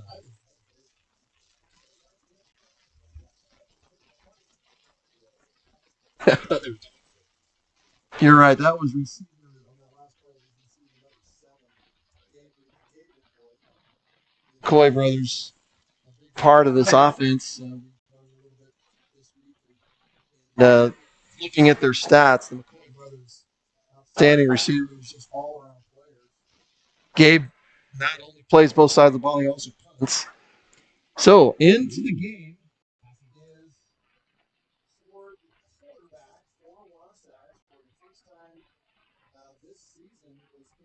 Hello. Doubt it.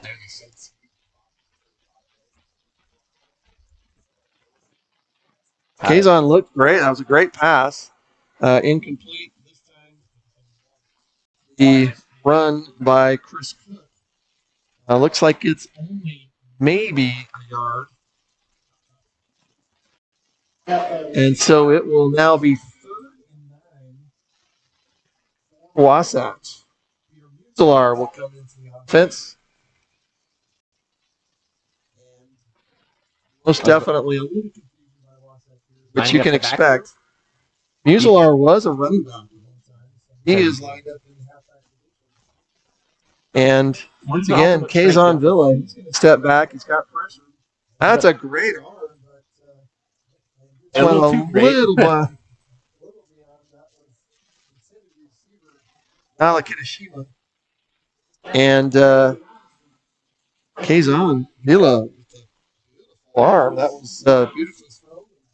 So, Wasatch punt. Aiden Rouser. No, sorry. Last week it was. He just kicked it off. He got it forward. Yeah, so.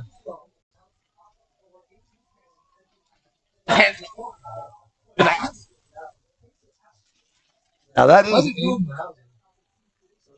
Played fumble, but it was basically place kicks. And the place kick goes 65 yards, at least with the bounce and the roll. So I think a real heavy. Here it is again. He wasn't able to pick it up, so he just kicked it because there was pressure.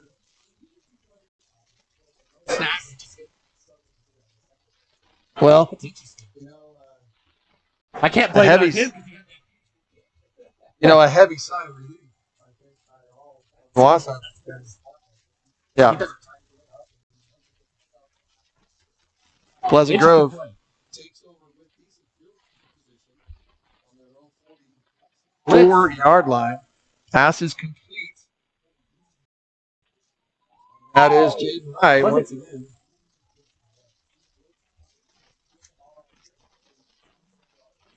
Now if they can keep. So the play, there was a gain of about 6, actually 5. Looks like it's mostly holding this ball. I don't know what's going on. I think they're going to discuss the word. And now sideline referee. Weird sequence of events here. It looks like Coach Walken was discussing something about. Well, who knows?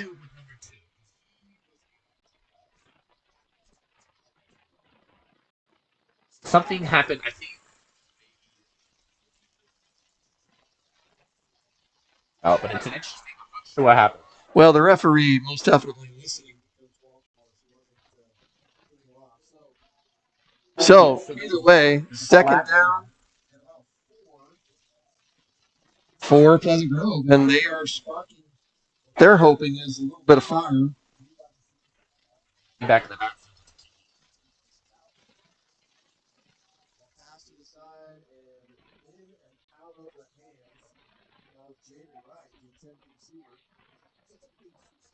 Start off.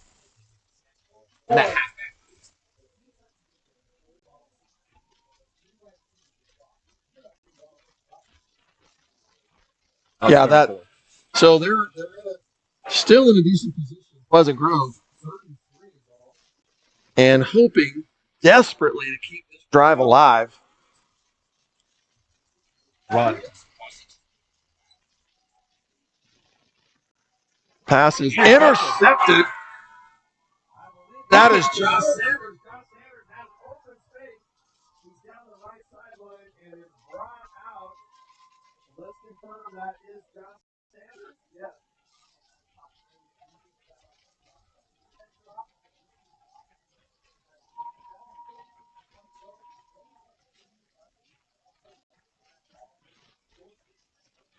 Let's see it on the replay.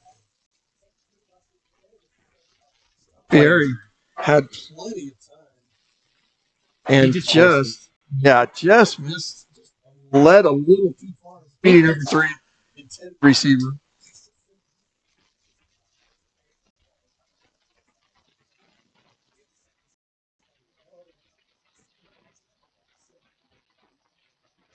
Josh Sanders, weak with a great defensive play. Here's a pass completion to La'a Kalama out of the 4-yard line. That will be the first pass completion for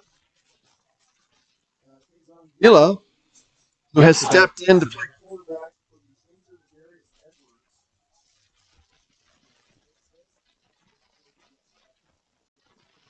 You have a lead.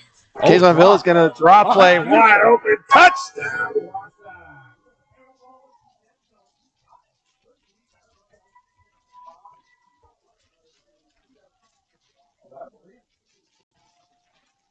Wow. Here's the replay. Yeah, that is Kazon Villa. Villa wide open. Absolute daylight.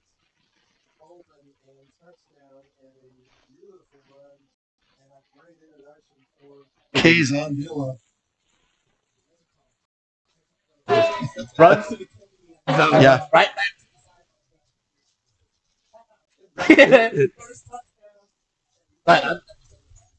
So we're going to have to look and see if that is his first quarterback touchdown. We don't know. Well, at least this season. And once again is the replay of the touchdown. Absolutely blindsided from the throw. You can see the linebacker didn't see him coming until he was at the 3-yard line. So, and there you can see Kazon starts to do his 400-meter run around the track.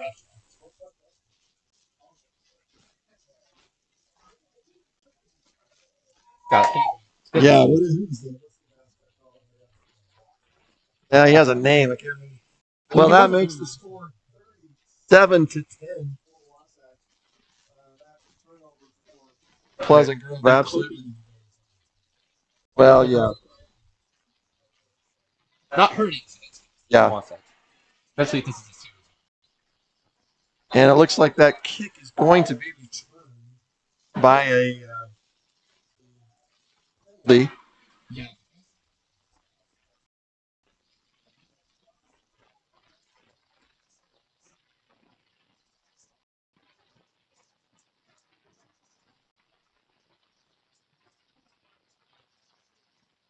You talk.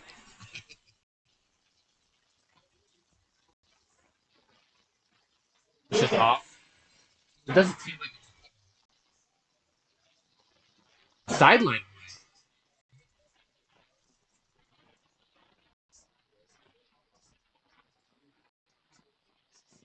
Like, funny little story.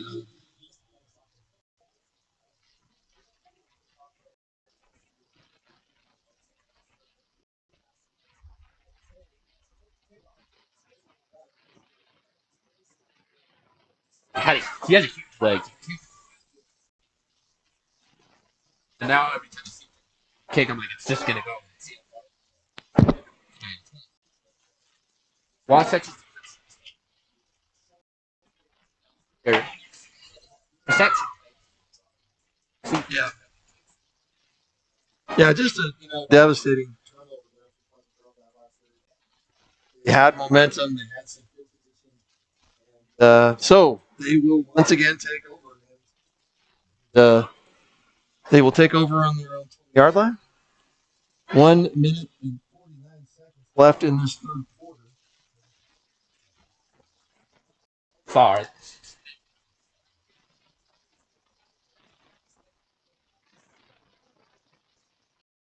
So, as we currently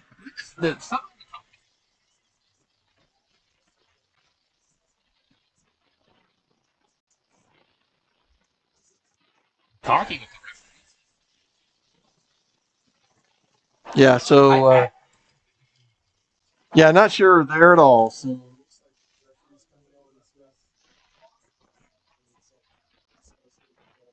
Coach Coburn, while they're doing it, talk just a little bit about the motion of this game. Going back to the first quarter, Pleasant Grove looked absolutely unstoppable in their first 3 possessions. That's yeah. really impressive. Yeah, and then, a mishap there, and Wasatch able to get back into it. Girl up 10-0 at this point, and since then it has been all Wasatch.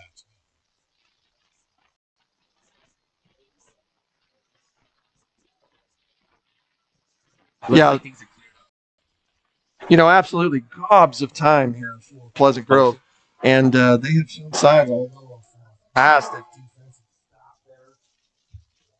I believe that is not. Yeah, that's number 5 for Wasatch. That's Kona Kahai, and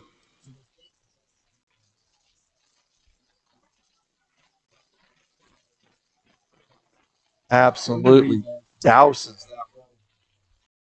So second now, 13. That was a loss of 3. And back to the drawing board for Pleasant Grove. Is no good. Type of pass interference. That will be interesting to see. Kind of looked like the receiver was pushing the I'm not sure what they're going to call it. So maybe the Wasatch defender had a hold of the jersey or something. I thought. No, it's against Wasatch. So I thought I saw it. Yeah. So that'll be an automatic first down. And the ball moved up to the 32. That's just exactly what Pleasant Grove needs at this point. Somehow to kickstart momentum. So Nick Staffieri has a receiver. It is complete. Will run out of bounds to stop the clock.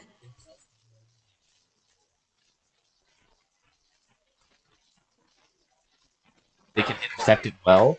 Sometimes they said 6.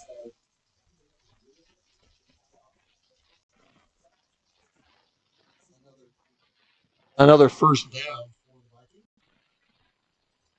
Staffieri back, and he's going to keep us a little option play. Runs out of options, but there was, that was a forward shuffle.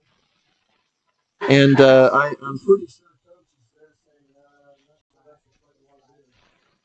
Some type of late flag there, and I'm not sure what they're going to call that. Because if that's a forward shuffle, like a shuffle pass, I'm not sure how that. Is that a hit? Well, and that's what I say. It's like he was almost doing forward for me. But the QB had it there. So they are waving off the flag. All right, so it'll just be second. Yeah, QB was the one running it. Staffieri had it, and it looked like a shovel forward. No matter how, if you're going forward, that's a pass. So that would be a pass. And it is now 2nd and 10. Staffieri back.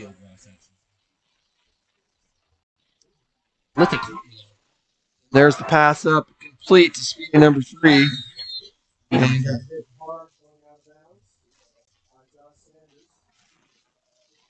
And looks like they're going to give them about 4 yards on the play. So it will now be 36.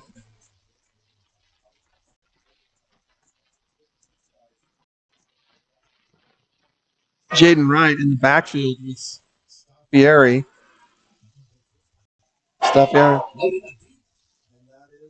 Incomplete pass. And up, I want to say that was once again another outstanding play. But again, another flag. And in the backfield. So it only means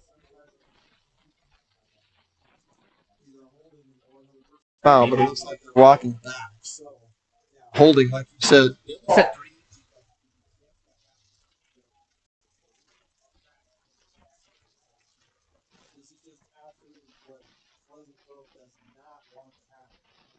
And now. Well, you know, they have great runners, and I'll tell you, talking about that, again in the backfield, we have not seen Wade Christiansen. I haven't seen him for a full quarter. And I'm wondering if he's been injured. Back to pass, heavy, but here's Jaden Ryan. He gets back yards and got opening. Until a 15-yard run. Another flag is down, however. Again, not sure. Snap. Yeah, it kind of looks again in that backfield similar to another holding play.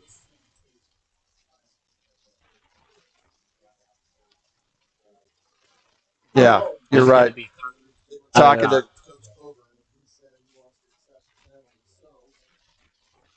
a very unfortunate return again.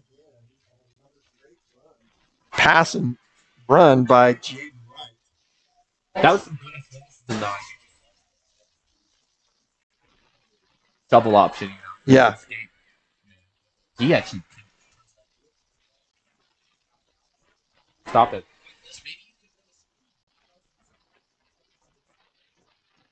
So 3rd and the county to go here for the first down.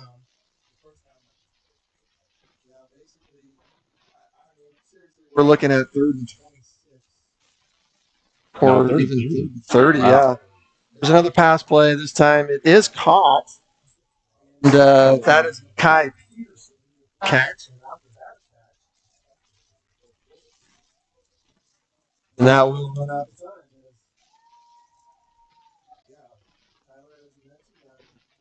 So, still lots of time in this game. And the whole game here led by Wasatch.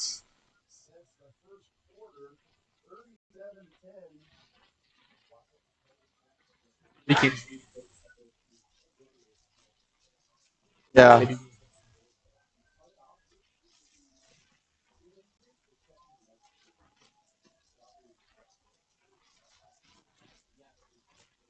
Oh.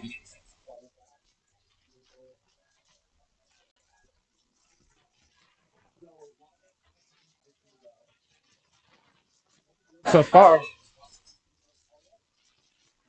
Well, and we're going to try. I'm texting the trainer. I'm looking at her on the field. Give us a.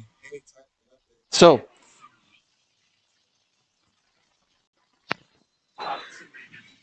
Try and get something sideline. So, Pleasant Grove will put. Looks like it is going to be taken. I want to say that is. Yeah. That is Jerry Kalama. I would have to think at this point, you know, Jerry Kalama probably really happy to just be getting some minutes. I think they were very worried about his injury. We're obviously thinking once again that the Darius Edwards injury is quite serious. So for those just happening to join us right now, Darius Edwards is part off. This now in back for Wasatch. Kazan Villa. And Villa scored a touchdown on last possession for Wasatch. He is, and Wasatch still running offense. Villa back, makes the pass, makes the completion. He is brought down quickly.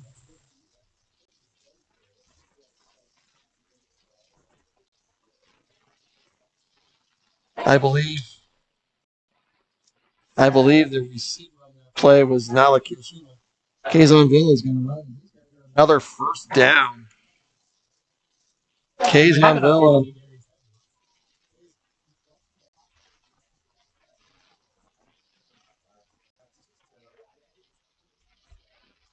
just the worst him for sure. Obviously for Wasatch. First and 10, there's a completion to Cook is brought down, probably got a yard or two on the play. So Kazan Villa taking over here again, as we mentioned.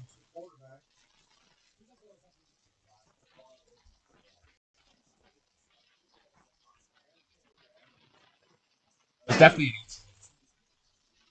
that guy. Play Chris Cook. Now 3rd and 7. Option play, and it is shoveled out to Cook. Get that. Back there.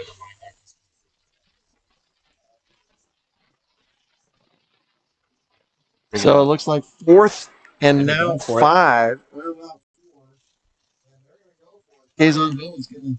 Oh! Opportunity.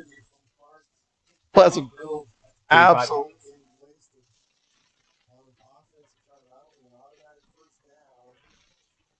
Just.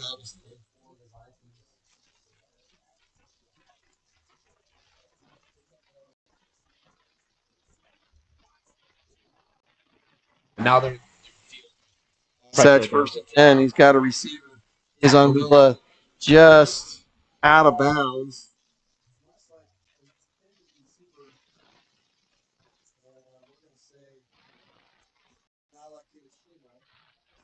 So it'll be 2nd and 10. And quickly, another option, but this time Kazan keeps it. Might have gotten 2 or 3 yards. Well, and again, it looked like Grove has red. Already 3rd and 7.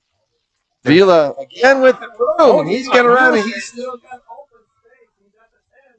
The finally got out of bounds. At the 4-yard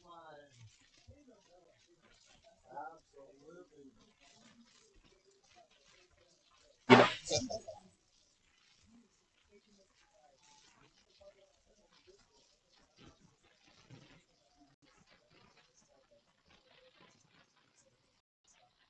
So while there's this penalty, we get a chance to talk about the last play.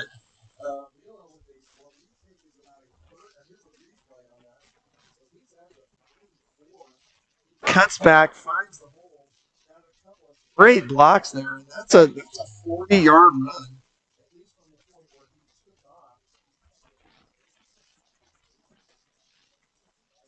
Line of scrimmage.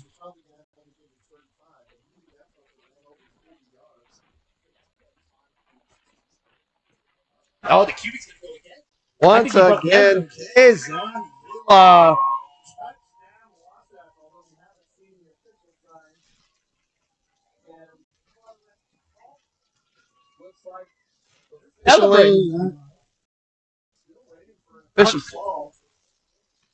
Nope, they are. That's a touchdown. Once again, second rushing touchdown in this game.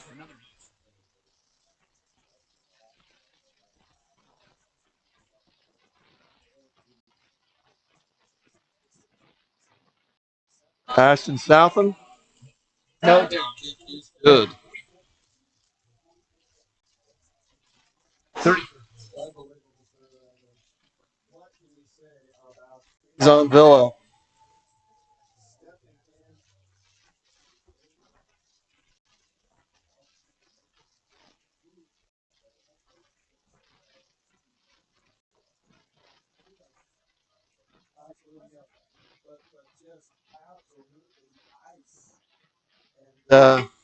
No one here in the building.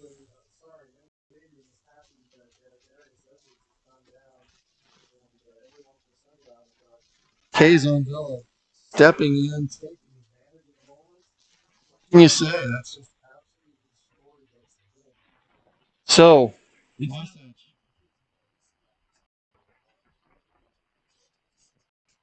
Yeah, yeah.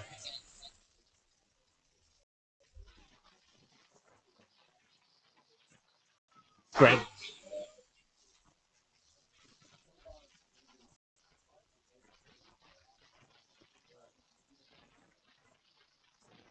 All good.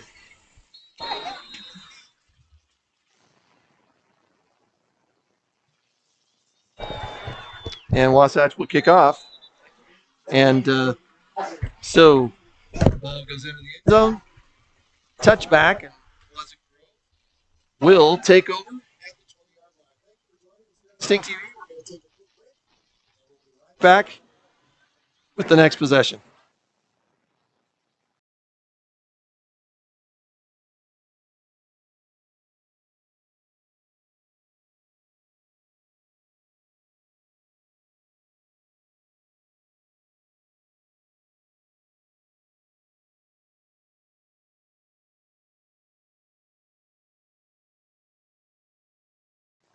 All right.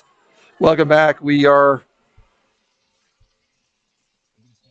9 minutes, 13 seconds game. Absolutely. Well, you know, we throwing it away.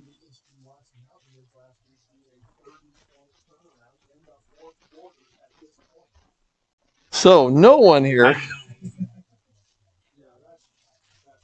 Exactly what this would be. So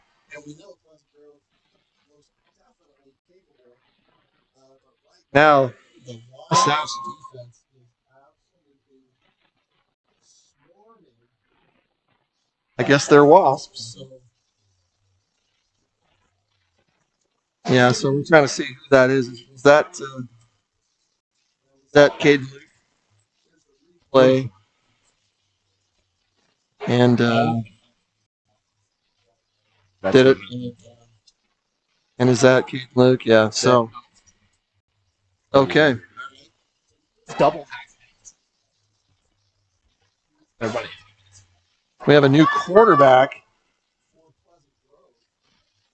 I want to say I think that was Robert Story, number 15, a sophomore. I don't think they see. Well, and whether it's that or not, you know, I think anytime could he do something different? You know, maybe figure out a different way. And I don't believe Story did all of the possessions on that, but no matter what, Pleasant Grove will punt again. And so Gabe McCoy gets the punt off. This time now that's dropped by got space on the left side. He's there at the 50. He's already at the 40. He's got space. Only has two defenders.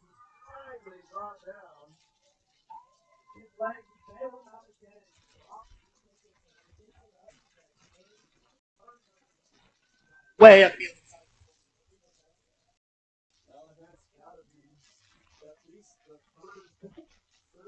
Run. So here's the replay. Jaron Kalama touched it, dropped it, then he just. All right. There's a great block there. Just multiple great blocks from the special teams. Wasatch.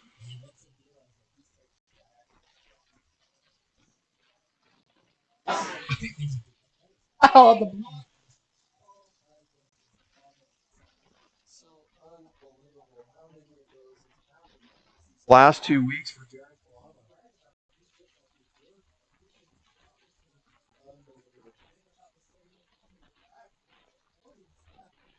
So what was the penalty? Well, you know, we talked about the blocking, but he saw something. So unfortunately, another run. Foul. Well, sat here wondering what needed to happen for Pleasant Grove. This is the type of thing. There's a run wide open.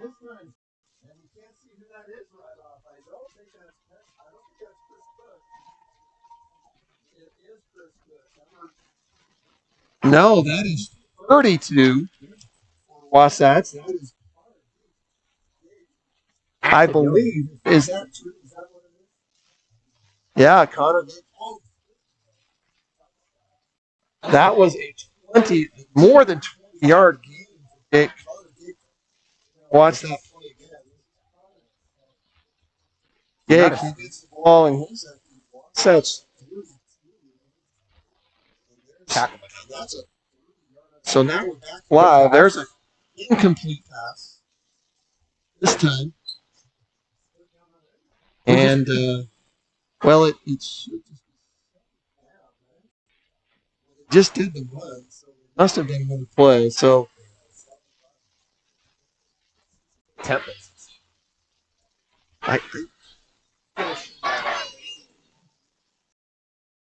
so yeah, I'm pretty sure that is wrong. It should only be 7. So they must have won a play that we didn't even see. Saw it, but So was that a holding or was that a snap? Okay. I don't know. All right, so third down again. This time Wasatch desperately wants to keep the Grove offense off the field. That pass play is broken brilliantly by number 1. Yeah, you're right. That was an automatic 6. Winterton did not break up that play.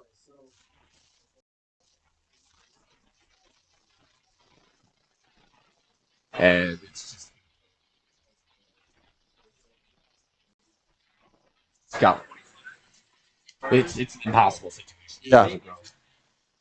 All right, so Southam in for the field goal, and the attempt is up. That may not but yeah, Southam might get another chance at this. I don't think it would be enough yards to get a first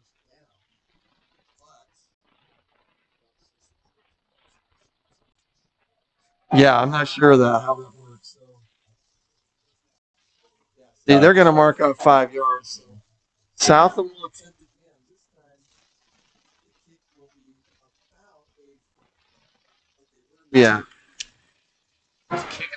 about Yeah, so it looks like about a.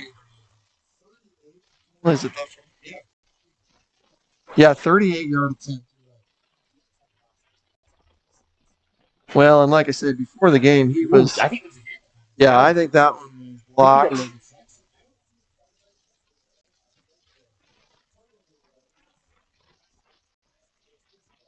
Yeah. So Wasatch will take over. All right, Pleasant Grove. Thank you. Okay. They will take over. Yeah, right. Exactly. Yeah, thanks for keeping that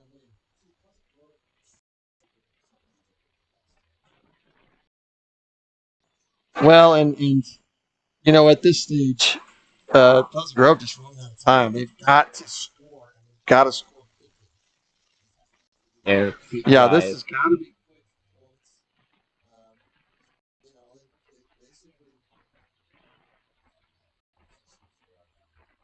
Well, it's basically. I at this stage, I've seen crazier things. But you know what? We'll play at a time. Yards.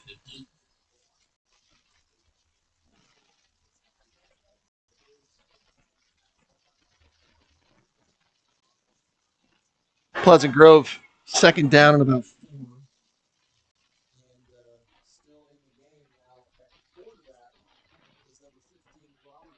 4. He's a sophomore. It's going to be sitting 3 line. And he's back to pass and quickly avoids the almost makes the completion, but just out of the reach.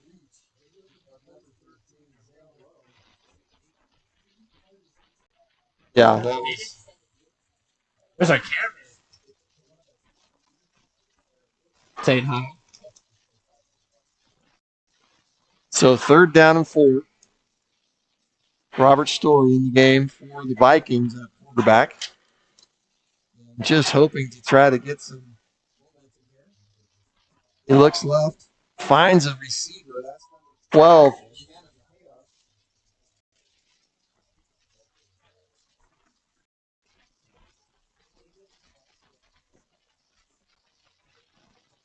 It looks like they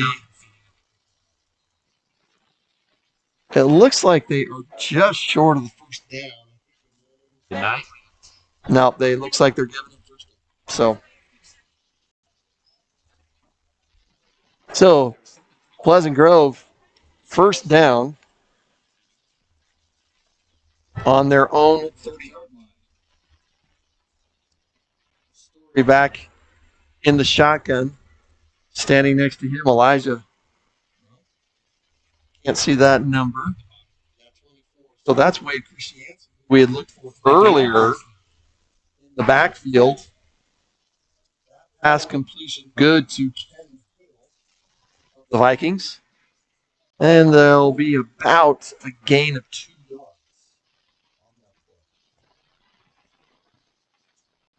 Once again, time just running out here for Pleasant Grove. 4 minutes and 30 seconds.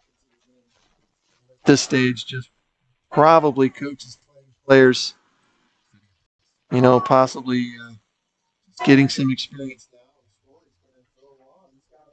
Completion. Oh, wow. A touchdown.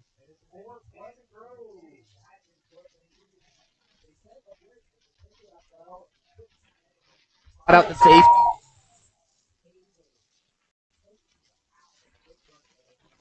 Here's the replay. Robert Story. Blitz. It comes in a little late. Time. And Beatty number 3. Man. Yep.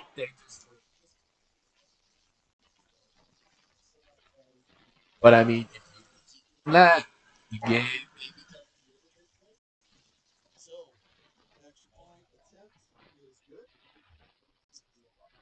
And so, life and at least Pleasant Grove. This is their first back one. Yeah. Yeah, so you're right. It's the first score for Pleasant Grove since the first quarter. And recapping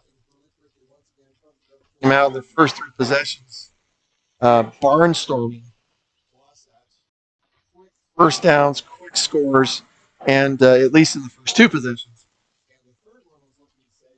Got a stop, I believe, on a turnover, and the score was 10-0. Wasatch taking over from there. Pleasant Grove. So, back receiving the kickoff for Wasatch. And you have to think they have to, at this stage, they've got to attempt back. Pretty sure that's Nala Kitashima back to receive.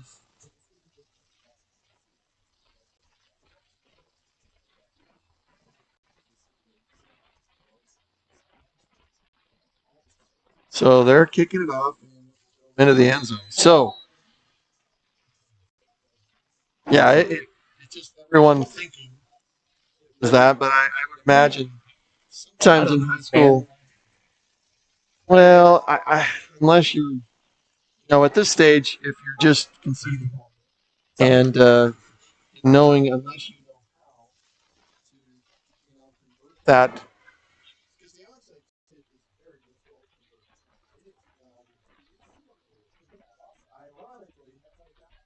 Yes, I agree. So, Wasatch taking over. Kazan Villa in as the backup quarterback. And I would say at this point, no longer the backup quarterback. It's going to be, at least for what we know, will be the quarterback for Wasatch. So,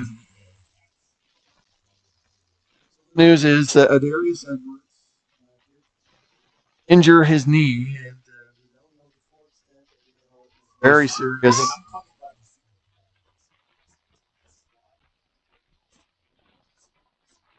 Second and 8 for Kazonville Wasps.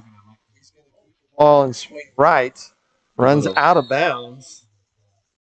And probably them about 6 yards on the play.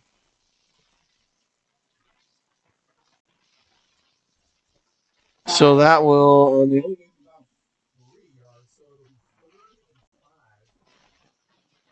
for the Wasps. Yeah, there's definitely some new players on the field for Wasatch right now.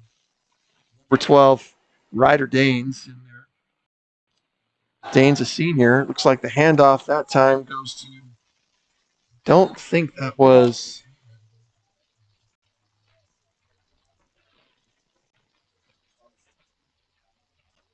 Okay. That run was by 6.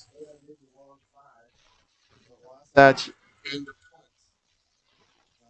punting punt. So, and I believe that's Aiden Rouser receiving. Try something. Yeah, that's Jaden Wright and Wade Christiansen. It's up. It's a little flat, but Jaden Wright will call.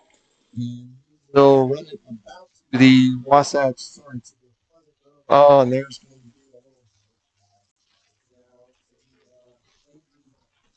some angry egos going on just a little bit. Gets this. Why?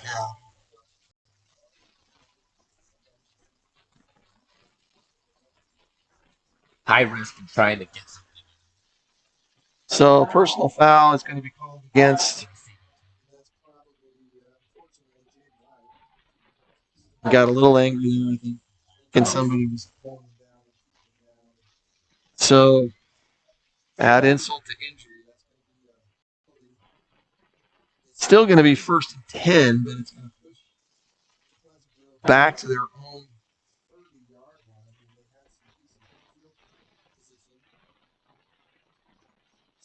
line. And once again, for Pleasant Grove, that's going to be Robert Story. And he again finds 7. Boy, still on his feet.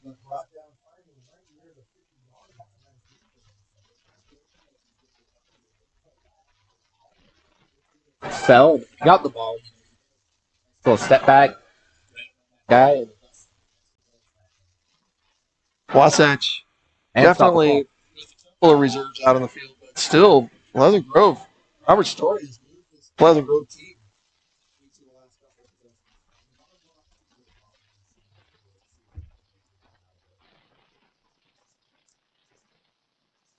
Play action. Handoff. He's wide open. Boy, again open. Beautiful pass by Robert Story.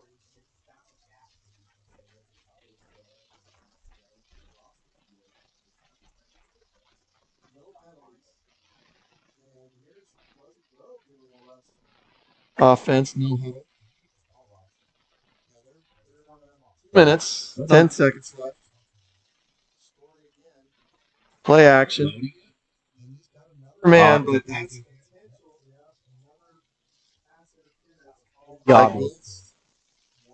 so that'll be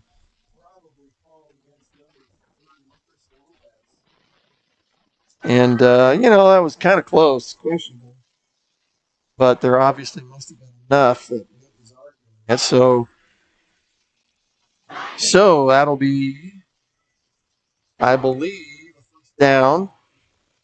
Oh no, so they haven't marked it off yet. So that's just from line of scrimmage, not at the point of infraction. So it does look like it'll be. They will move the chains and Pleasant Grove make Again, impressive. A little break. Yeah, sure. Robert Story fumbles it off, and that is potentially intercepted. However, the referee is ruling it out of bounds. So, trying to see who that was. Yeah, sorry. So it looks like the coverage was. Well, can't tell on that play. So.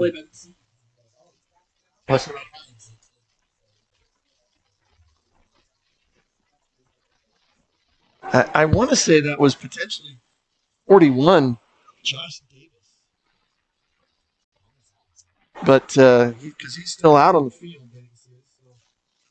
Second and 10. Grove Story has an open and out it is.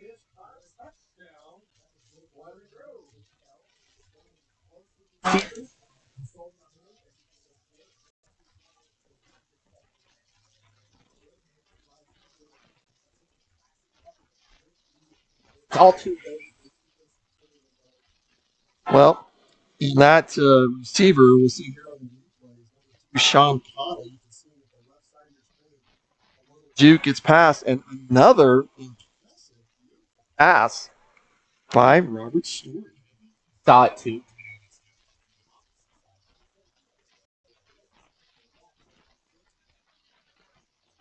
He had his guy. Well, kick is good.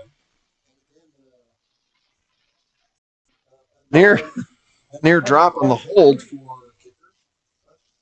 got it done. Yeah. Well, I can't imagine at this point. You know, how fast did it happen last week? We had 2 touchdowns in 30 seconds. Against Wasatch. Yeah, that's where you mentioned. Why wouldn't you? And you're just 2 touchdowns down from not just tying, you're 2 touchdowns from winning. And 3 touchdowns for you. So hey, but you know what? Again, seen crazier things. Yeah, don't make it. So it will be kicked up. And I think at this point, it will not be attempted return. So Wasatch will take over.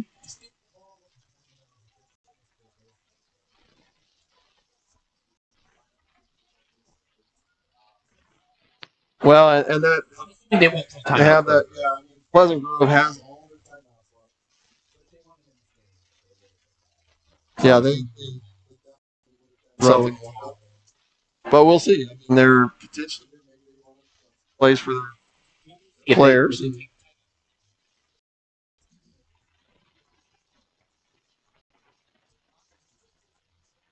And I believe that's not. Is that Kazon Villa still at the quarterback? Yeah, he's still in there.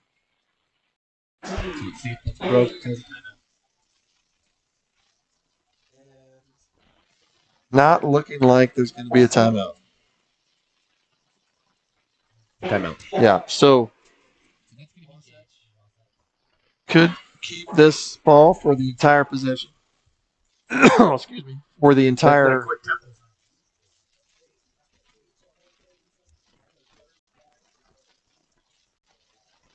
High school. Yeah, this one's going to be done. A big win, but the bigger story is being out of his injury. Far it looks like is on goal. Yeah. So most definitely in good hands. That run that time. That's number 32. And it's about what looks like to be about 6-7 yards. Will now be 3rd and 1. And yeah, Wasatch just running down the clock. So 25 seconds left here. potentially after this will be he downs the ball, down the ball, 14 seconds, and I'm not going to timeout. So 424, but as you mentioned, Price. No further information for you about Darius Edwards.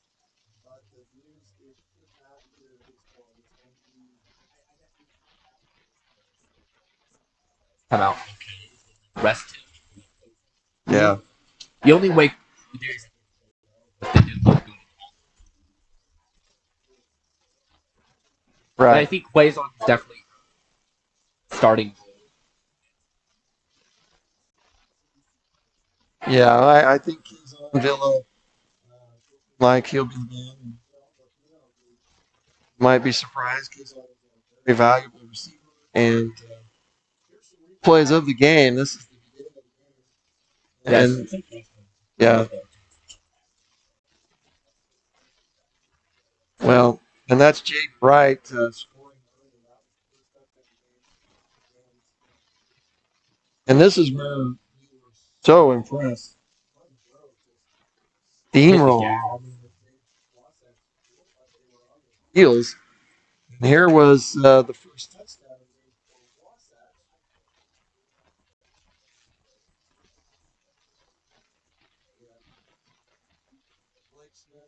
It's 2 touchdowns in this game.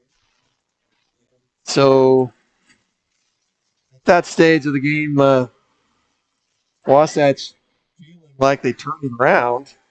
It's still down a little bit, and then of course turnover here or there, but you could just see whatever changes Wasatch made defensively just stifled further growth from there on out.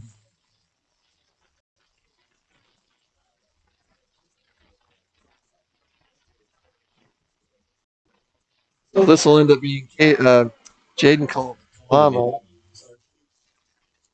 Jaron Kalama, and probably was brought back by a penalty. But here's a Darius Edwards. Job waiting until the last second.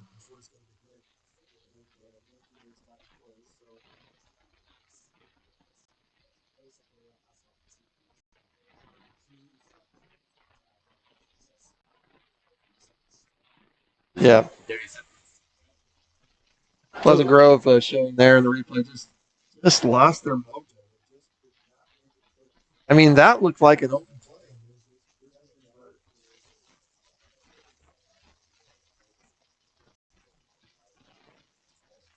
play. Okay, here's the we're going to call that the place kick punts.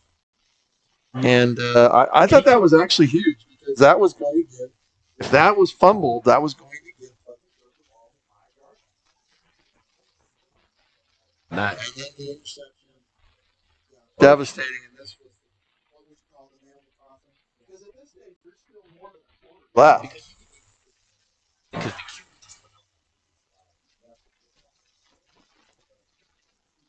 Here's Kazon Villa.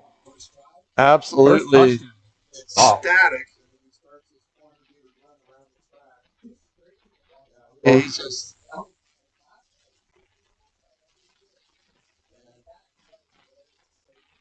Wasatch.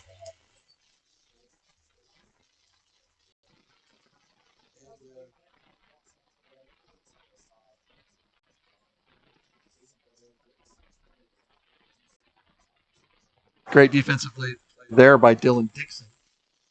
Again, Kazon Villa.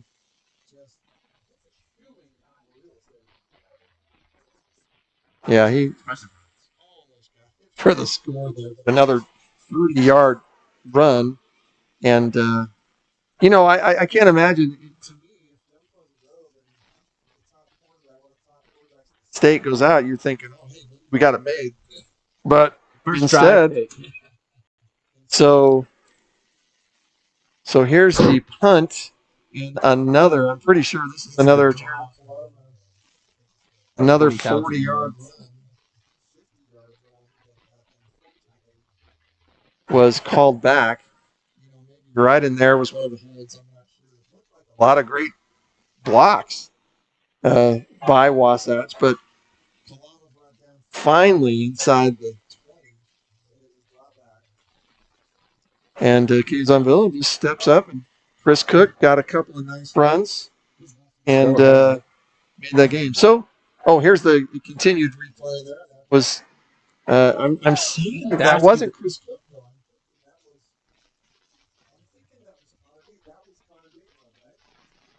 Yeah, I think that was the one where he broke open. And but then, a little change, and Robert Story comes in and changes things.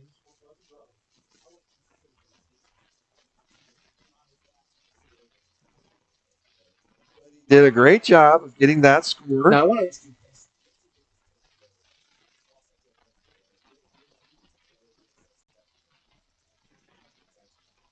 well, so here's first thing as we finish watching bringing the team within touchdowns, and absolutely textbook. Man, he looked like, gosh, that was beautiful play. And so at this stage, the I get is absolutely dominating performance by the Wasatch defense. Make adjustments and shut down what looked like a very dominating offense for Pleasant Grove. So, player of the game has to be defense. The defense. Did the first week.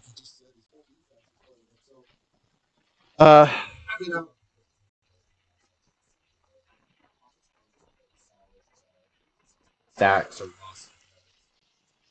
Just smart decisions. I played smarter than well, and of course, the overriding story, however, just a loss. Price of losing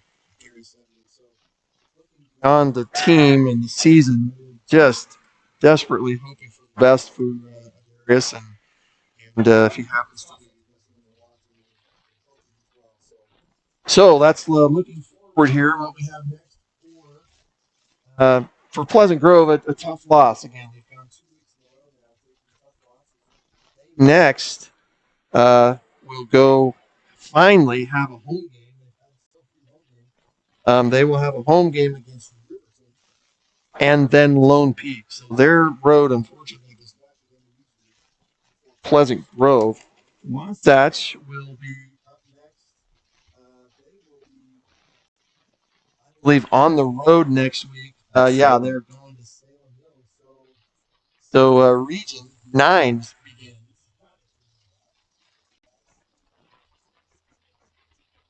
Yeah. So we'll get a chance to talk with Coburn on Monday and get an interview and be able to do that. So Salem Hills on the road on the 10th. That's next Friday night. And I believe